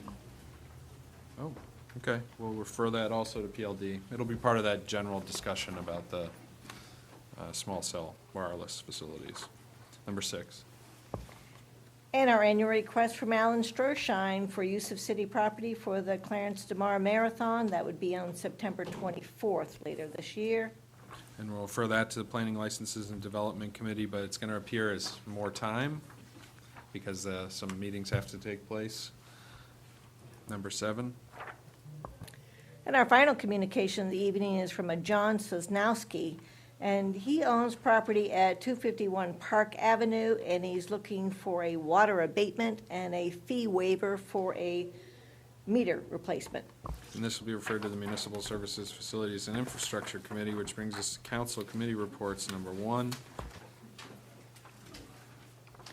Finance Organization and Personnel Committee report relative to the 79E Community Revitalization Tax Relief Application. This is for 310 Marlborough Street. On a vote of 4-0, the Finance Organization and Personnel Committee recommends the structure proposed for redevelopment located at 310 Marlborough Street is a qualifying structure as defined by RSA 79E, that the structure is not within a currently defined tax increment financing district. I'm not sure if that's not, though. That the structure is not a residential property subject to an election for tax assessment relief under the Low-Income Housing Tax Credit Program of RSA 75-1A, that the proposed rehabilitation cost estimates exceed the threshold amount of $75,000 and constitute substantial rehabilitation, that at least $5,000 of the total rehabilitation cost is devoted to energy efficiency in accordance with the U.S. Secretary of the Interior's standard for rehabilitation, that the proposed rehabilitation is consistent with the city's master plan, and that the proposed rehabilitation provides the following public benefits as required by Resolution R 2018-33. 1, it enhances the economic vitality of downtown areas. 2, it enhances and improves a structure that is culturally or historically important on a local, regional, state, or national level. It promotes efficient design, safety, and a greater sense of community in a manner consistent with the Keene Comprehensive Master Plan. 4, it will add to the city's employment base by creating at least one new full-time job in Keene's downtown area. 5, it promotes development of a sustainable building stock in the downtown that achieves a nationally or internationally recognized green building standard. Therefore, the committee recommends that the application for real property tax relief on any assessed tax increment resulting from the substantial rehabilitation of the qualifying structure be granted for a period of 5 years, beginning with the substantial rehabilitation as determined by the city's Community Development Department and conditioned upon the property owner granting to the city at the time of substantial completion a covenant ensuring that the structure shall be maintained and used in a manner that furthers the public benefits for the period of the tax relief, to be recorded at the Registry of Deeds at the expense of the property owner. And I'm looking at Council Powers for a motion. Council Remy for a second, please. Thank you, Your Honor. Move to carry out the intent of the committee report. Second. We have a motion from Council Powers, seconded by Council Remy. Council Powers. Thank you, Your Honor. This is just an excellent proposal that's come before us. You know, when we created the 79E program, I think there was a little bit of a discussion that this may not come forward too many times, but it has come several times, and each and every one of them have been great projects. This is a very aggressive program, and looking to make some progress here very soon. So we would like to see the city council approve the program as the city clerk read all the requirements, and there are many. He meets those requirements, it's been reviewed by the assessor. It'll be coming to the Community Development Department very soon. It's an energy efficient building, 57 units.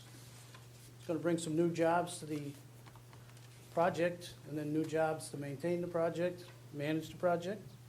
15 of these units will be priced so that folks hopefully can afford them in the downtown area.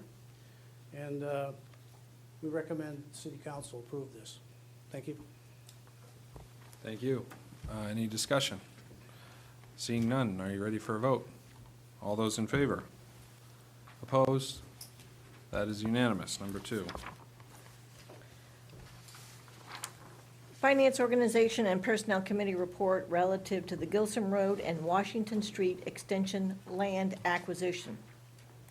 On a vote of 4-0, the Finance Organization and Personnel Committee recommends the manager be authorized to do all things necessary to negotiate and execute the purchase of real property located at 0 Gilsum Road and 0 Washington Street Extension for conservation purposes and for a price to be paid from Project Code 90203 Conservation Land Use Tax in an amount not to exceed the maximum bid amount previously authorized by the City Council.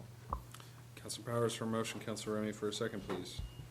Thank you, Your Honor. Move to carry out the intent of the committee report. Second. We have a motion by Council Powers, seconded by Council Remy. Council Powers. So this is a piece of property that we have discussed in the past, was going to be made available. The Conservation Commission had looked at it, and we as a city had looked at it. We thought that would be a good piece of property that the city should have, but somebody outbid us. That's the bottom line. It has now become available. We still have interest in it, and we'd like the council to authorize the manager to bid on this piece of property. It's, off Washington Street Extension. We're gonna put it in conservation purposes and leave it pristine. It has been harvested a bit, but it's still a very important piece of property for the city to take. So if you vote tonight, the manager will be authorized to bid on it, and hopefully we'll be successful this time. Thank you. Thank you. Any discussion? Yes, Councilor Giacomo. Thank you, Your Honor. I know we have here the amount not to exceed the maximum bid previously authorized by City Council. I would certainly hope not. It's not a few cuts. I mean, it's barren. It's a lumber company that bought it, and regardless of how ethical of a lumber company they might be, a lumber company outbid us on these parcels, took all the wood off of it, and is now trying to sell it back to us after beating us on the bid. I agree we should put it into conservation. I enjoy where it's located is optimally located for conservation, but I certainly hope we're paying nowhere near what we bid earlier, being as there's nothing on it anymore. So anyways, that's my concern with this. I think that would be the intention, to pay as little as possible. I get your point, though. Well put. Further discussion? Seeing none, are you ready for a vote? All those in favor? Opposed? That is unanimous. Number 3. Finance Organization and Personnel Committee report relative to a public art display from the Historical Society of Cheshire County. On a vote of 4-0, the Finance Organization and Personnel Committee recommends the City Council find and accept the Historical Society of Cheshire County Kingsbury Toy Taxi Plane Public Art Display in accordance with Resolution R 2018-22, the council policy relating to the acceptance and placement of public art, and that the manager is authorized to do all things necessary to negotiate and execute the necessary documentation as outlined in the resolution. Council Powers for a motion, Council Remy for a second, please. Thank you, Your Honor. Move to carry out the intent of the committee report. Second. We have a motion by Council Powers, seconded by Council Remy. Council Powers. Thank you, Your Honor. The Historical Society came to us. I'd like to do another fantastic project, and I hope all of you have seen this. But it's a part of our history. It's gonna be right on Main Street for everyone to see. And you know, the first thing that's gonna happen, somebody's gonna look it up and say, what's that all about? And now they're gonna stop in Keene and do a little bit of research and go into some businesses. This is just a fantastic project. The more we do of these, the better off we are. It's been reviewed several times over. It meets all the requirement of the resolution that we passed some years ago, so that when these opportunities came up for public art, we'd have a standard format. It's been reviewed by the staff. It meets these requirements. And there'll have to be an agreement between the Historical Society and the city, and hopefully this evening, we will authorize the manager to negotiate that. I don't think she'll charge him. She won't pay much for the land, and she won't charge them any money. We're gonna be all set here, so I would urge the council to approve this. Thank you. Thank you. Any discussion? Seeing none, are you ready for a vote? All those in favor? Opposed? That is unanimous. Number 4. Finance, Organization, and Personnel Committee report relative to Councilor Remy's suggestion that the city consider centralized solid waste group default rates and billing. The recommendation is to refer the matter to the city manager. Council Powers for motion, Council Remy for a second, please. Thank you, Your Honor. I move to carry out the intent of the committee report. Second. We have a motion by Council Powers, seconded by Council Remy. Council Powers. Councilor Remy is the author of the letter, but he was unable to be with us, and we couldn't hook him up electronically, so we had a short discussion and felt the best way to deal with this is let the manager take it and have a discussion and come up with an idea for us if we need it. Okay, any discussion? Seeing none, are you ready for a vote? All is in favor? Opposed? That is unanimous. Number 5. Finance, Organization, and Personnel Committee report relative to a sole source purchase for a sewer software inspection system. On a vote of 4-0, the Finance, Organization, and Personnel Committee recommends the manager be authorized to do all things necessary to sole source the purchase of pipe inspection software from POSM Software LLC and pursuant to Section 2-1336 of the Code of Ordinances, waive the bidding requirements in Section 2-1335. Looking for a motion from Council Powers, seconded by Council Remy, please. Thank you, Your Honor. Move to carry out the intent of the committee report. Second. We have a motion by Council Powers, seconded by Council Remy. Council Powers. Thank you, Your Honor. We're dealing with this as a sole source item because the history of this project started back in 2019 during the period of our famous COVID that changed a lot of ways we did business.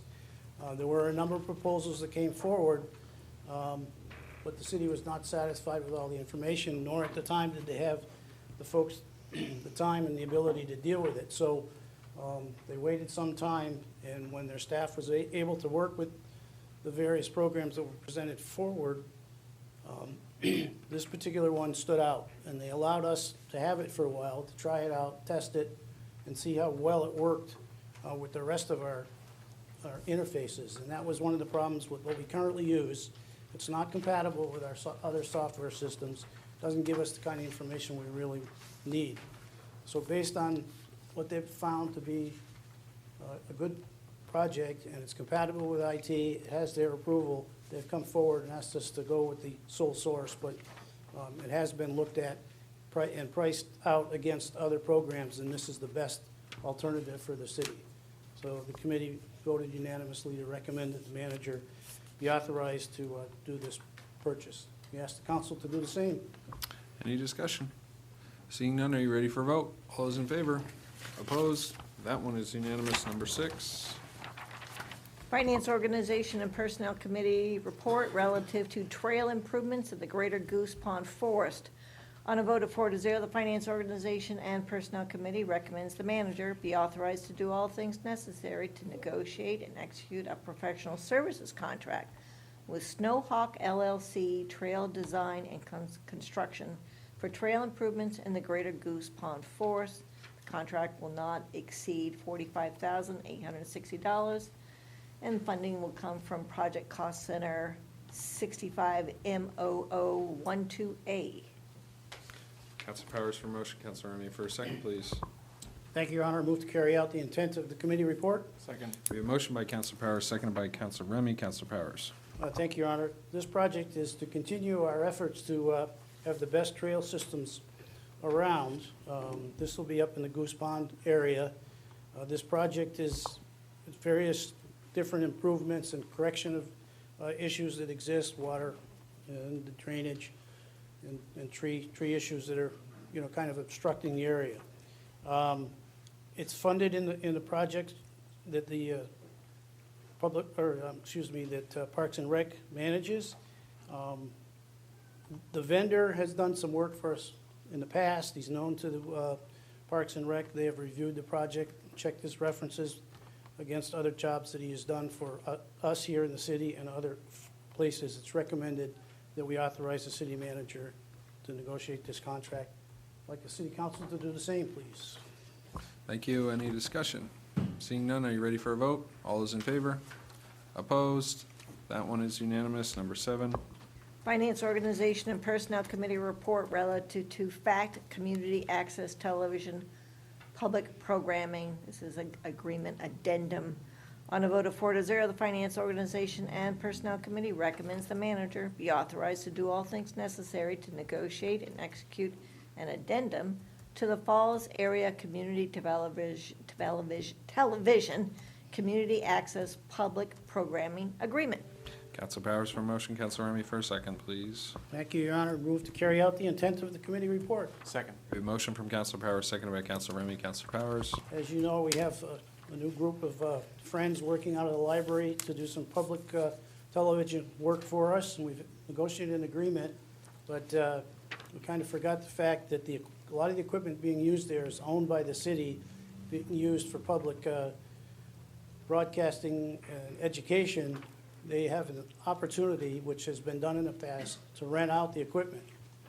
But the income coming back in needs to be accounted for in a fashion that meets the rest of the contract and our regulations. So we need to amend the existing agreement to provide for the right language so that can continue, because that's a very good program. As an example, maybe 6 or 7 college kids are ready to do some kind of production. They don't have the equipment. They're able to rent it there.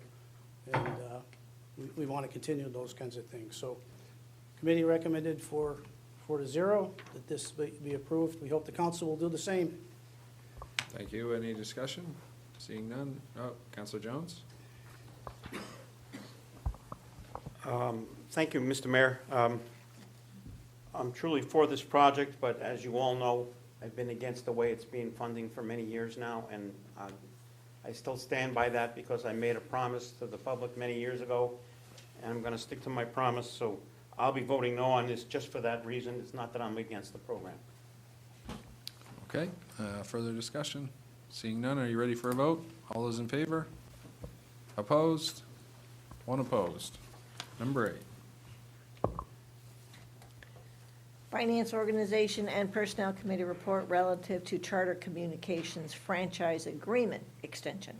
On a vote of 4-0, the Finance, Organization, and Personnel Committee recommends the manager be authorized to do all things necessary to negotiate and execute an extension to the current franchise agreement with Charter Communications.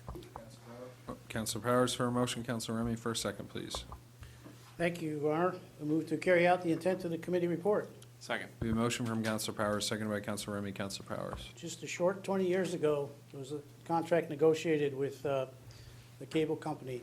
It's the prior name to it. It's changed several times. But at any rate, the contract is coming up for renewal, and there's been some initial discussion started to renew it.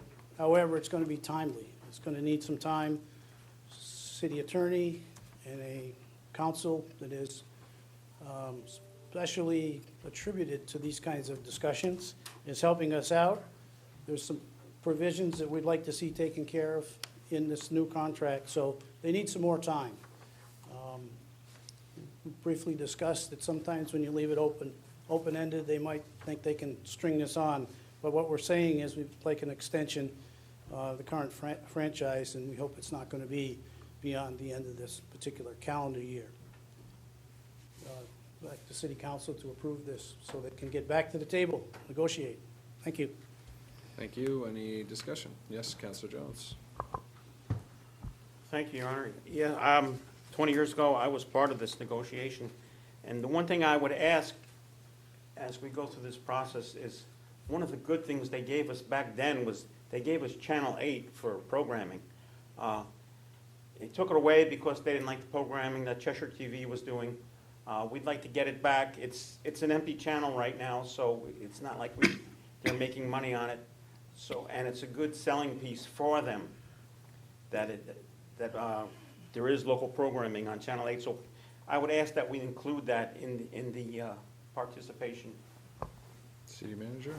Counselor Jones, we are asking for the return of that channel. That's good. Any further comments or questions? Seeing none, are you ready for a vote? All those in favor? Opposed? That is unanimous. Number 9. Finance Organization and Personnel Committee report relative to the acceptance of federal funding for the airport capital project. On a vote of 4-0, the Finance Organization and Personnel Committee recommends the manager be authorized to do all things necessary to accept and execute a grant for up to $198,810 from the Federal Aviation Administration Airport Improvement Program. Council Powers for motion. Council Remy for a second, please. Thank you, Your Honor. Move to carry out the intent of the committee report. Second. We have a motion from Council Powers, seconded by Council Remy. Council Powers. Thank you, Your Honor. This is an airport project. It's in our CIP and their master planning. And it's beginning to firm up because we're going to get a grant from the FAA, our typical grant process.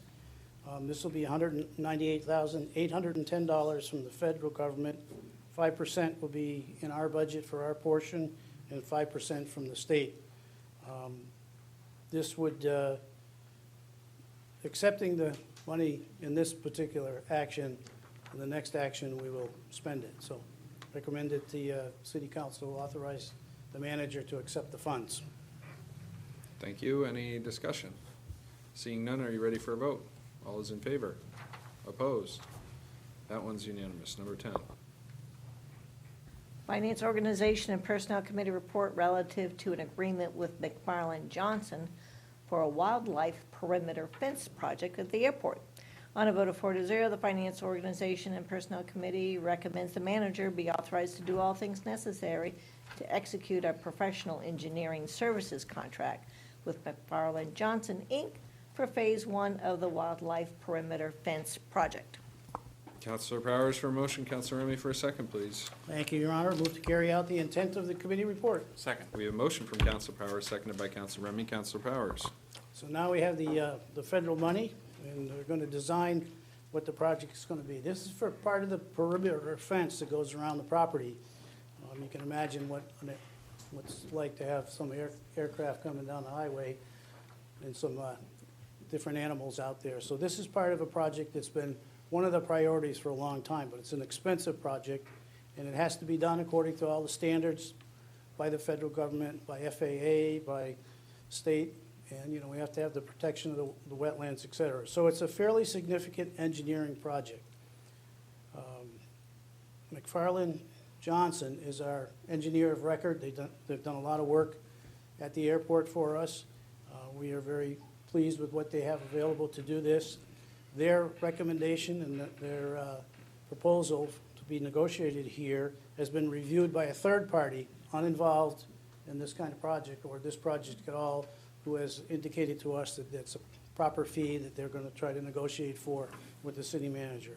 So we asked the city council to authorize the manager to negotiate this contract so they can get to work. And the next phase will be us trying to get the federal money to do the project itself. Thank you. Thank you. Any discussion? Seeing none, are you ready for a vote? All those in favor? Opposed? That is unanimous. City Manager. Thank you, Mayor. So tonight I have several things for you. I'm going to start with this on your desk.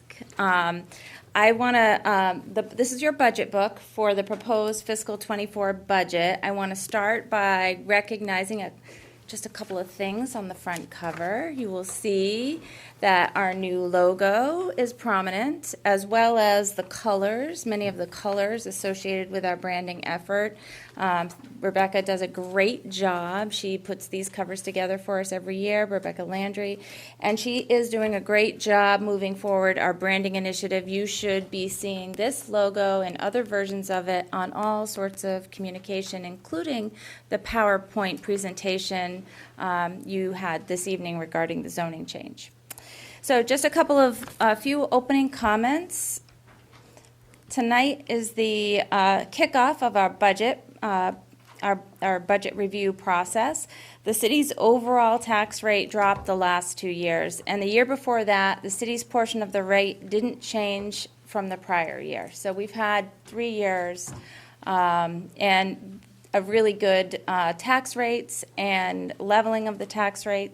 This year, between the increase in cost of projects and operational supplies, and after effect of COVID and strained supply chains, inflationary cost impacts, and the increasing need for staffing to keep up with department and service demands, the city's portion of the rate is proposed to increase 3.4%.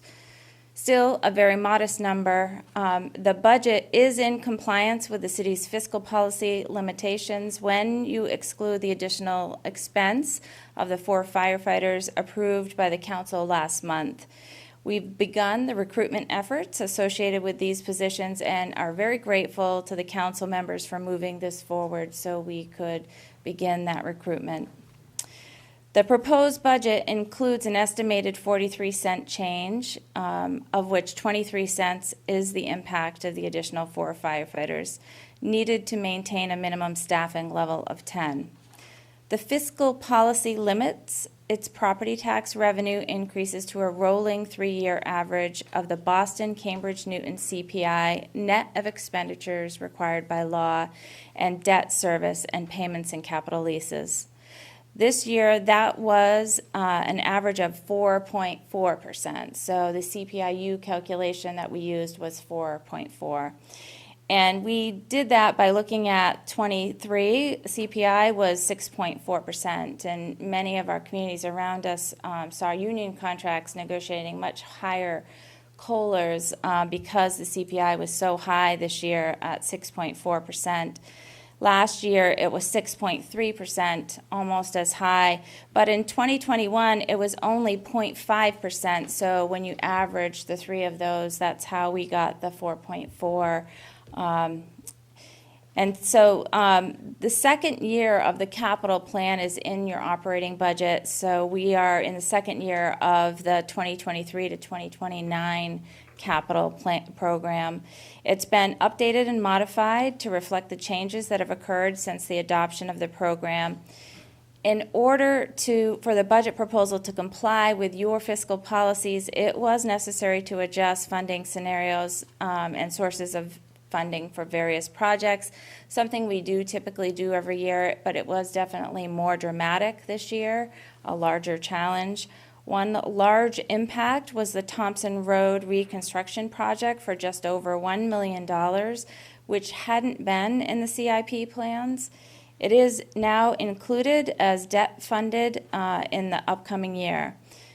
This summer, we will begin an extensive update to the capital plan, which will be presented to the council in January.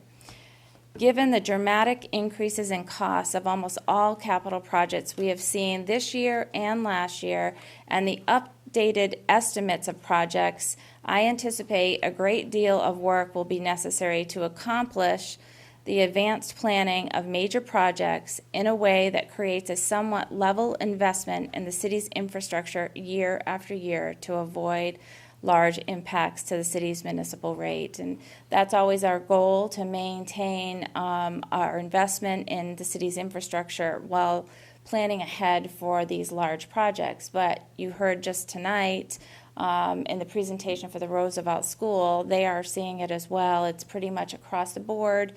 You heard it at the downtown infrastructure workshop. The cost of that project has dramatically increased as well. It's something that we're seeing across all municipal projects. This budget also includes city revenues associated with state municipal aid as we know it right now. In addition, the tax rate projections are actually based on a decline in overall value of $6 million.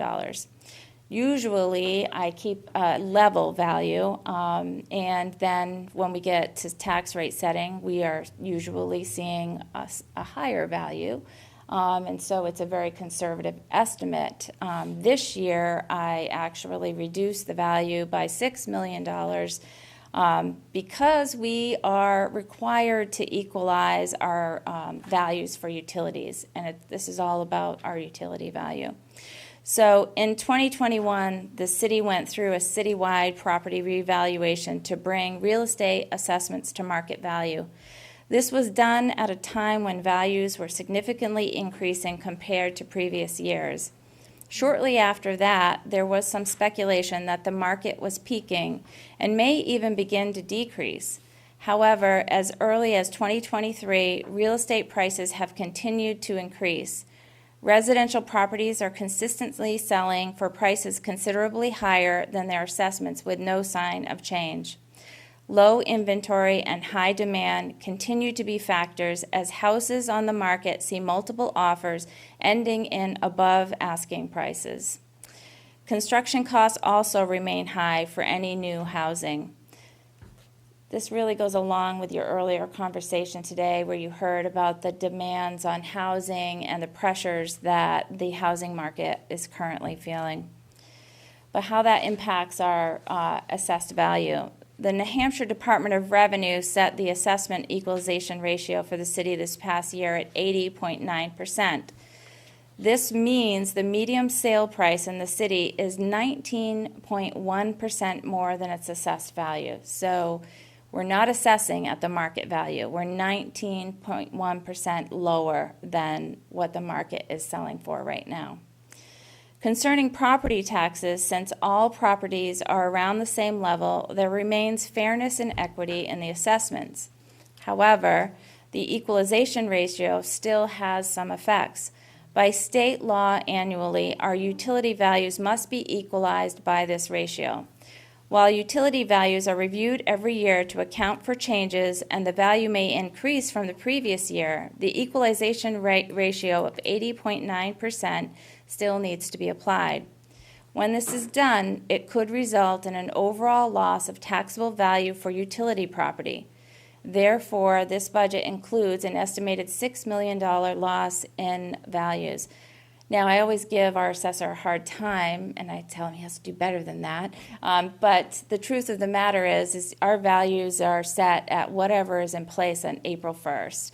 And the chances of us offsetting such a large adjustment for the utility values is very small. We won't know until we get further along in this budget process, but right now I used a conservative estimate.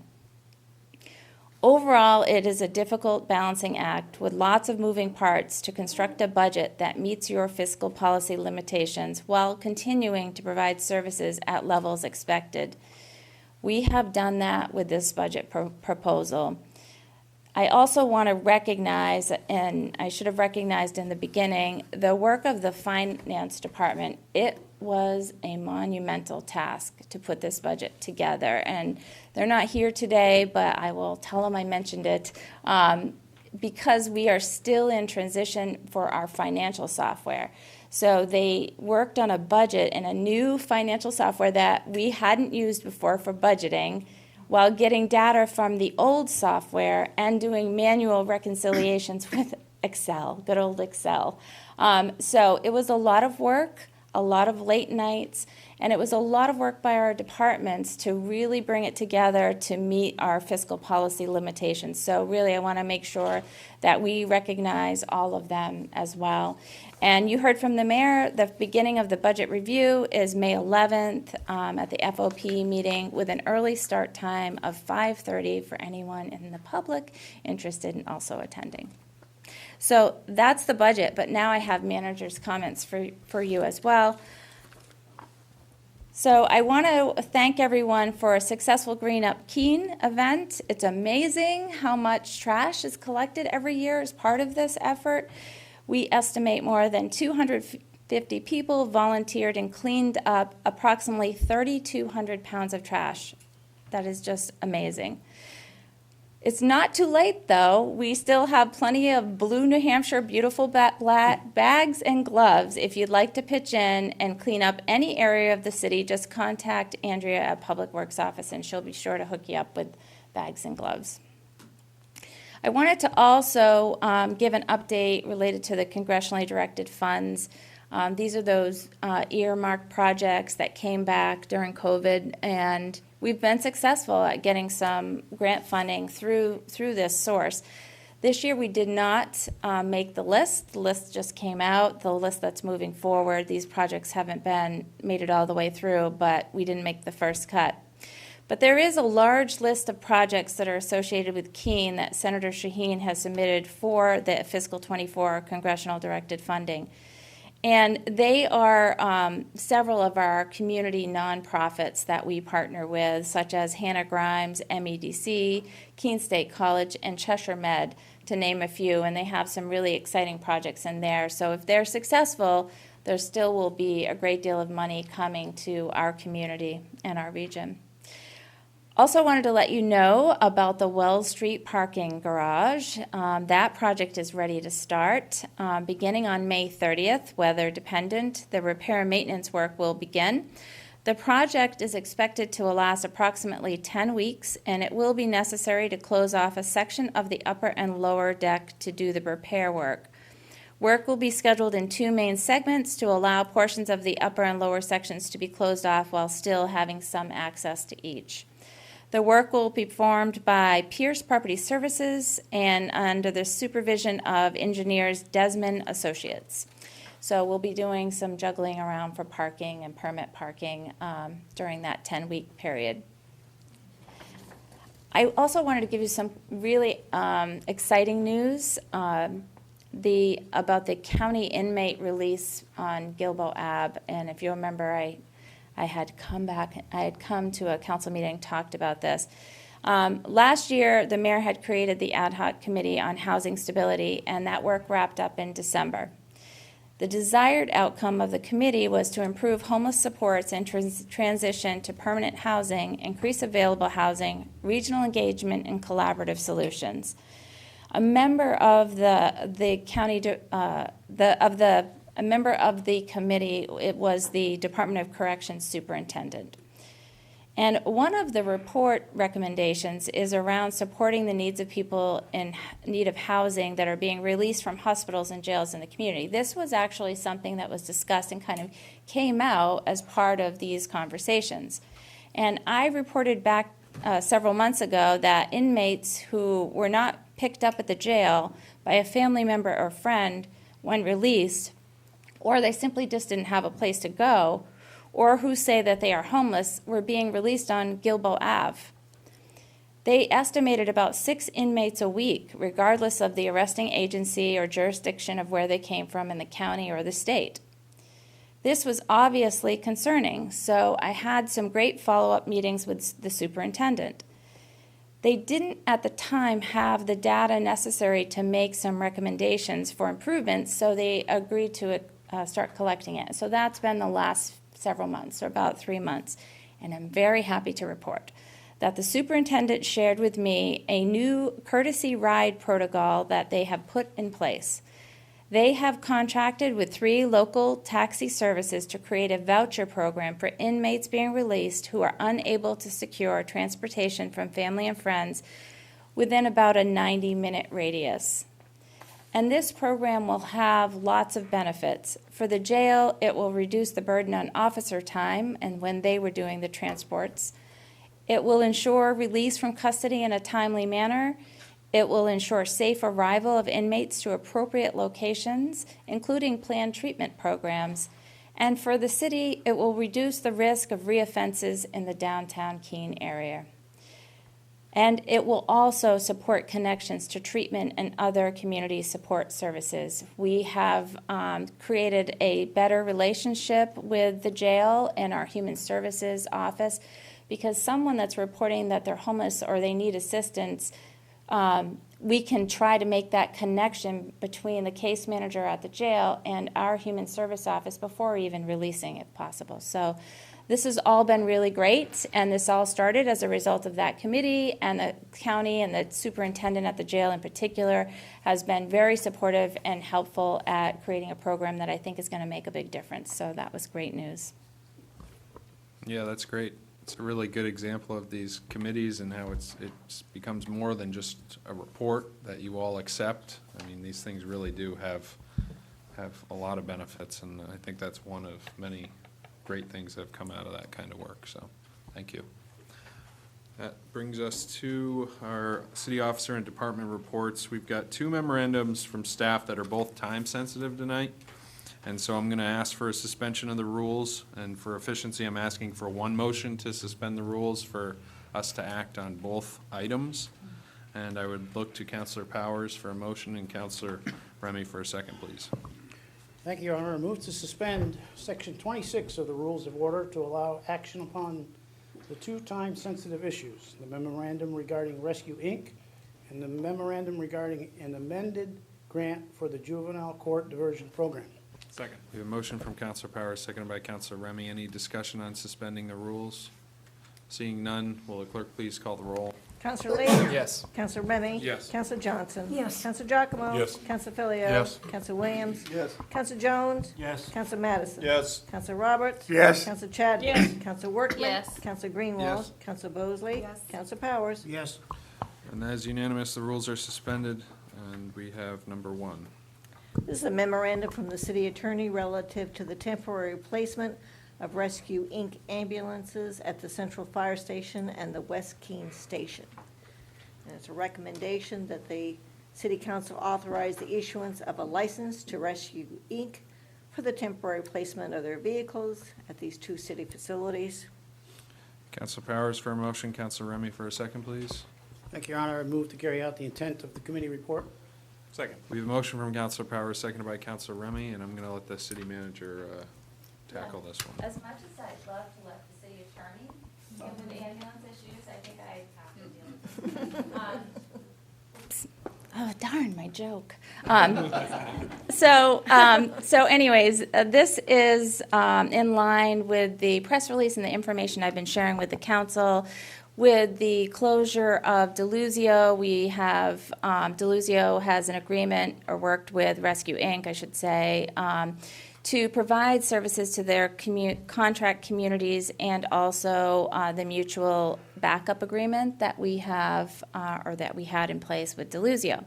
So as a result of that, Rescue, Inc. is here in the city, and they did begin operation. They are here for a 90-day period of time initially, and they are currently looking to be located at Central Station and the West Fire Station. 1 ambulance at each location for the next 90 days, and assuming all goes well, they will be working with each individual contract, each individual community to determine if they will continue as their contract ambulance service. And then at that time, we'll evaluate what next steps need to happen. This is just a temporary arrangement. If Rescue, Inc. does, in fact, contract with these surrounding communities, they will be looking for their own location somewhere in the area. All right. Any questions at this time? Councilor Jones?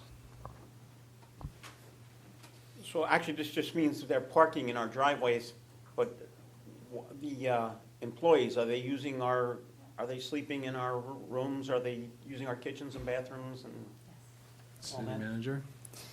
Yes. So I also should have mentioned that one of the, I think, benefits of Rescue, Inc., one of the many benefits of Rescue, Inc. taking over the agreements is that the Deluzio employees also were hired by Rescue, Inc.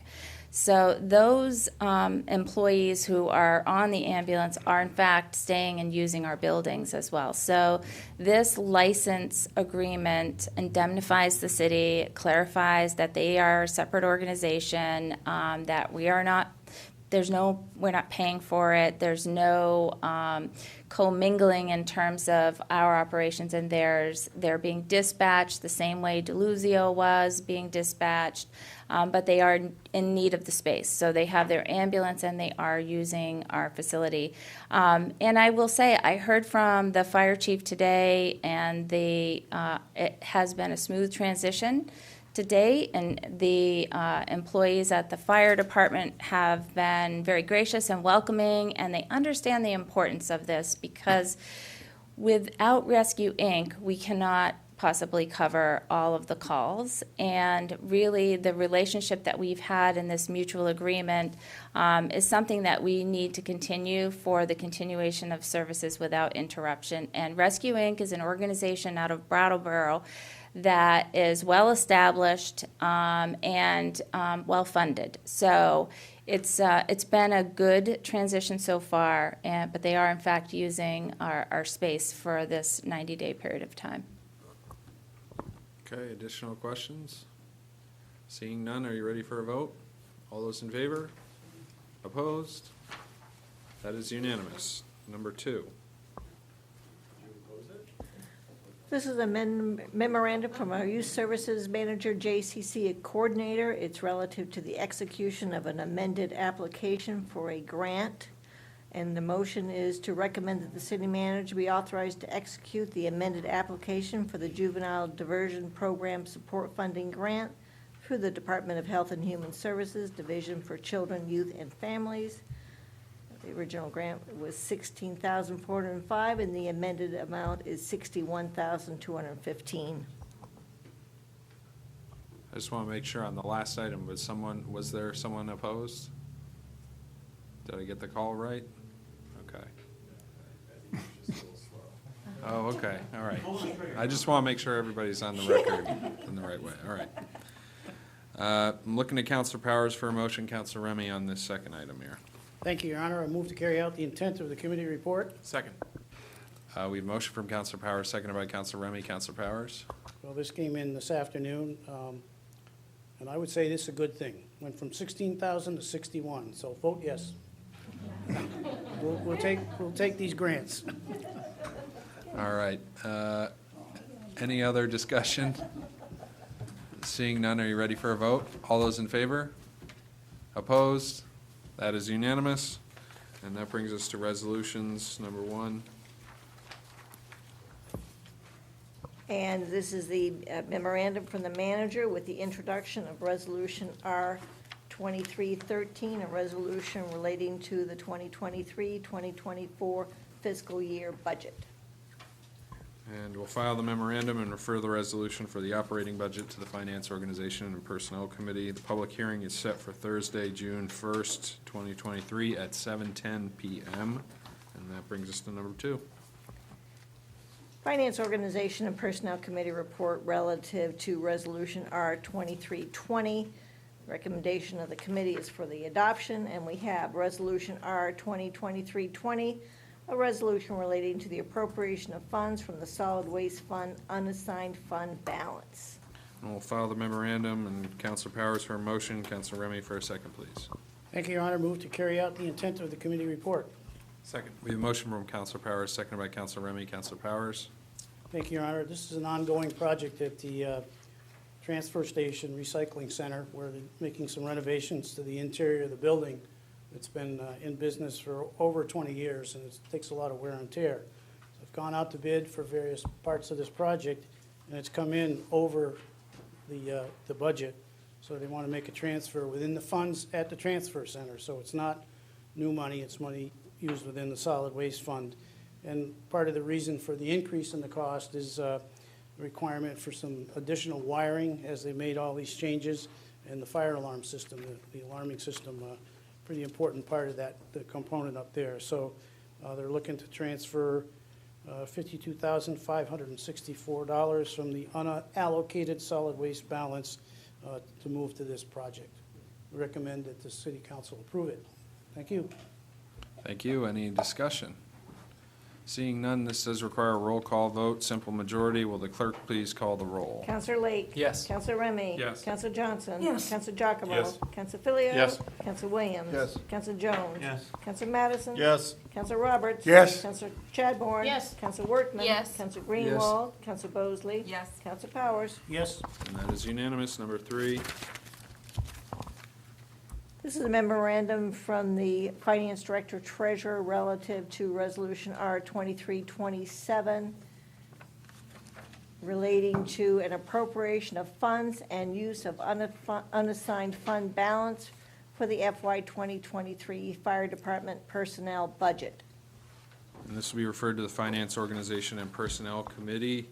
We have no further business tonight. I want to thank you all for your time and attention. We stand adjourned.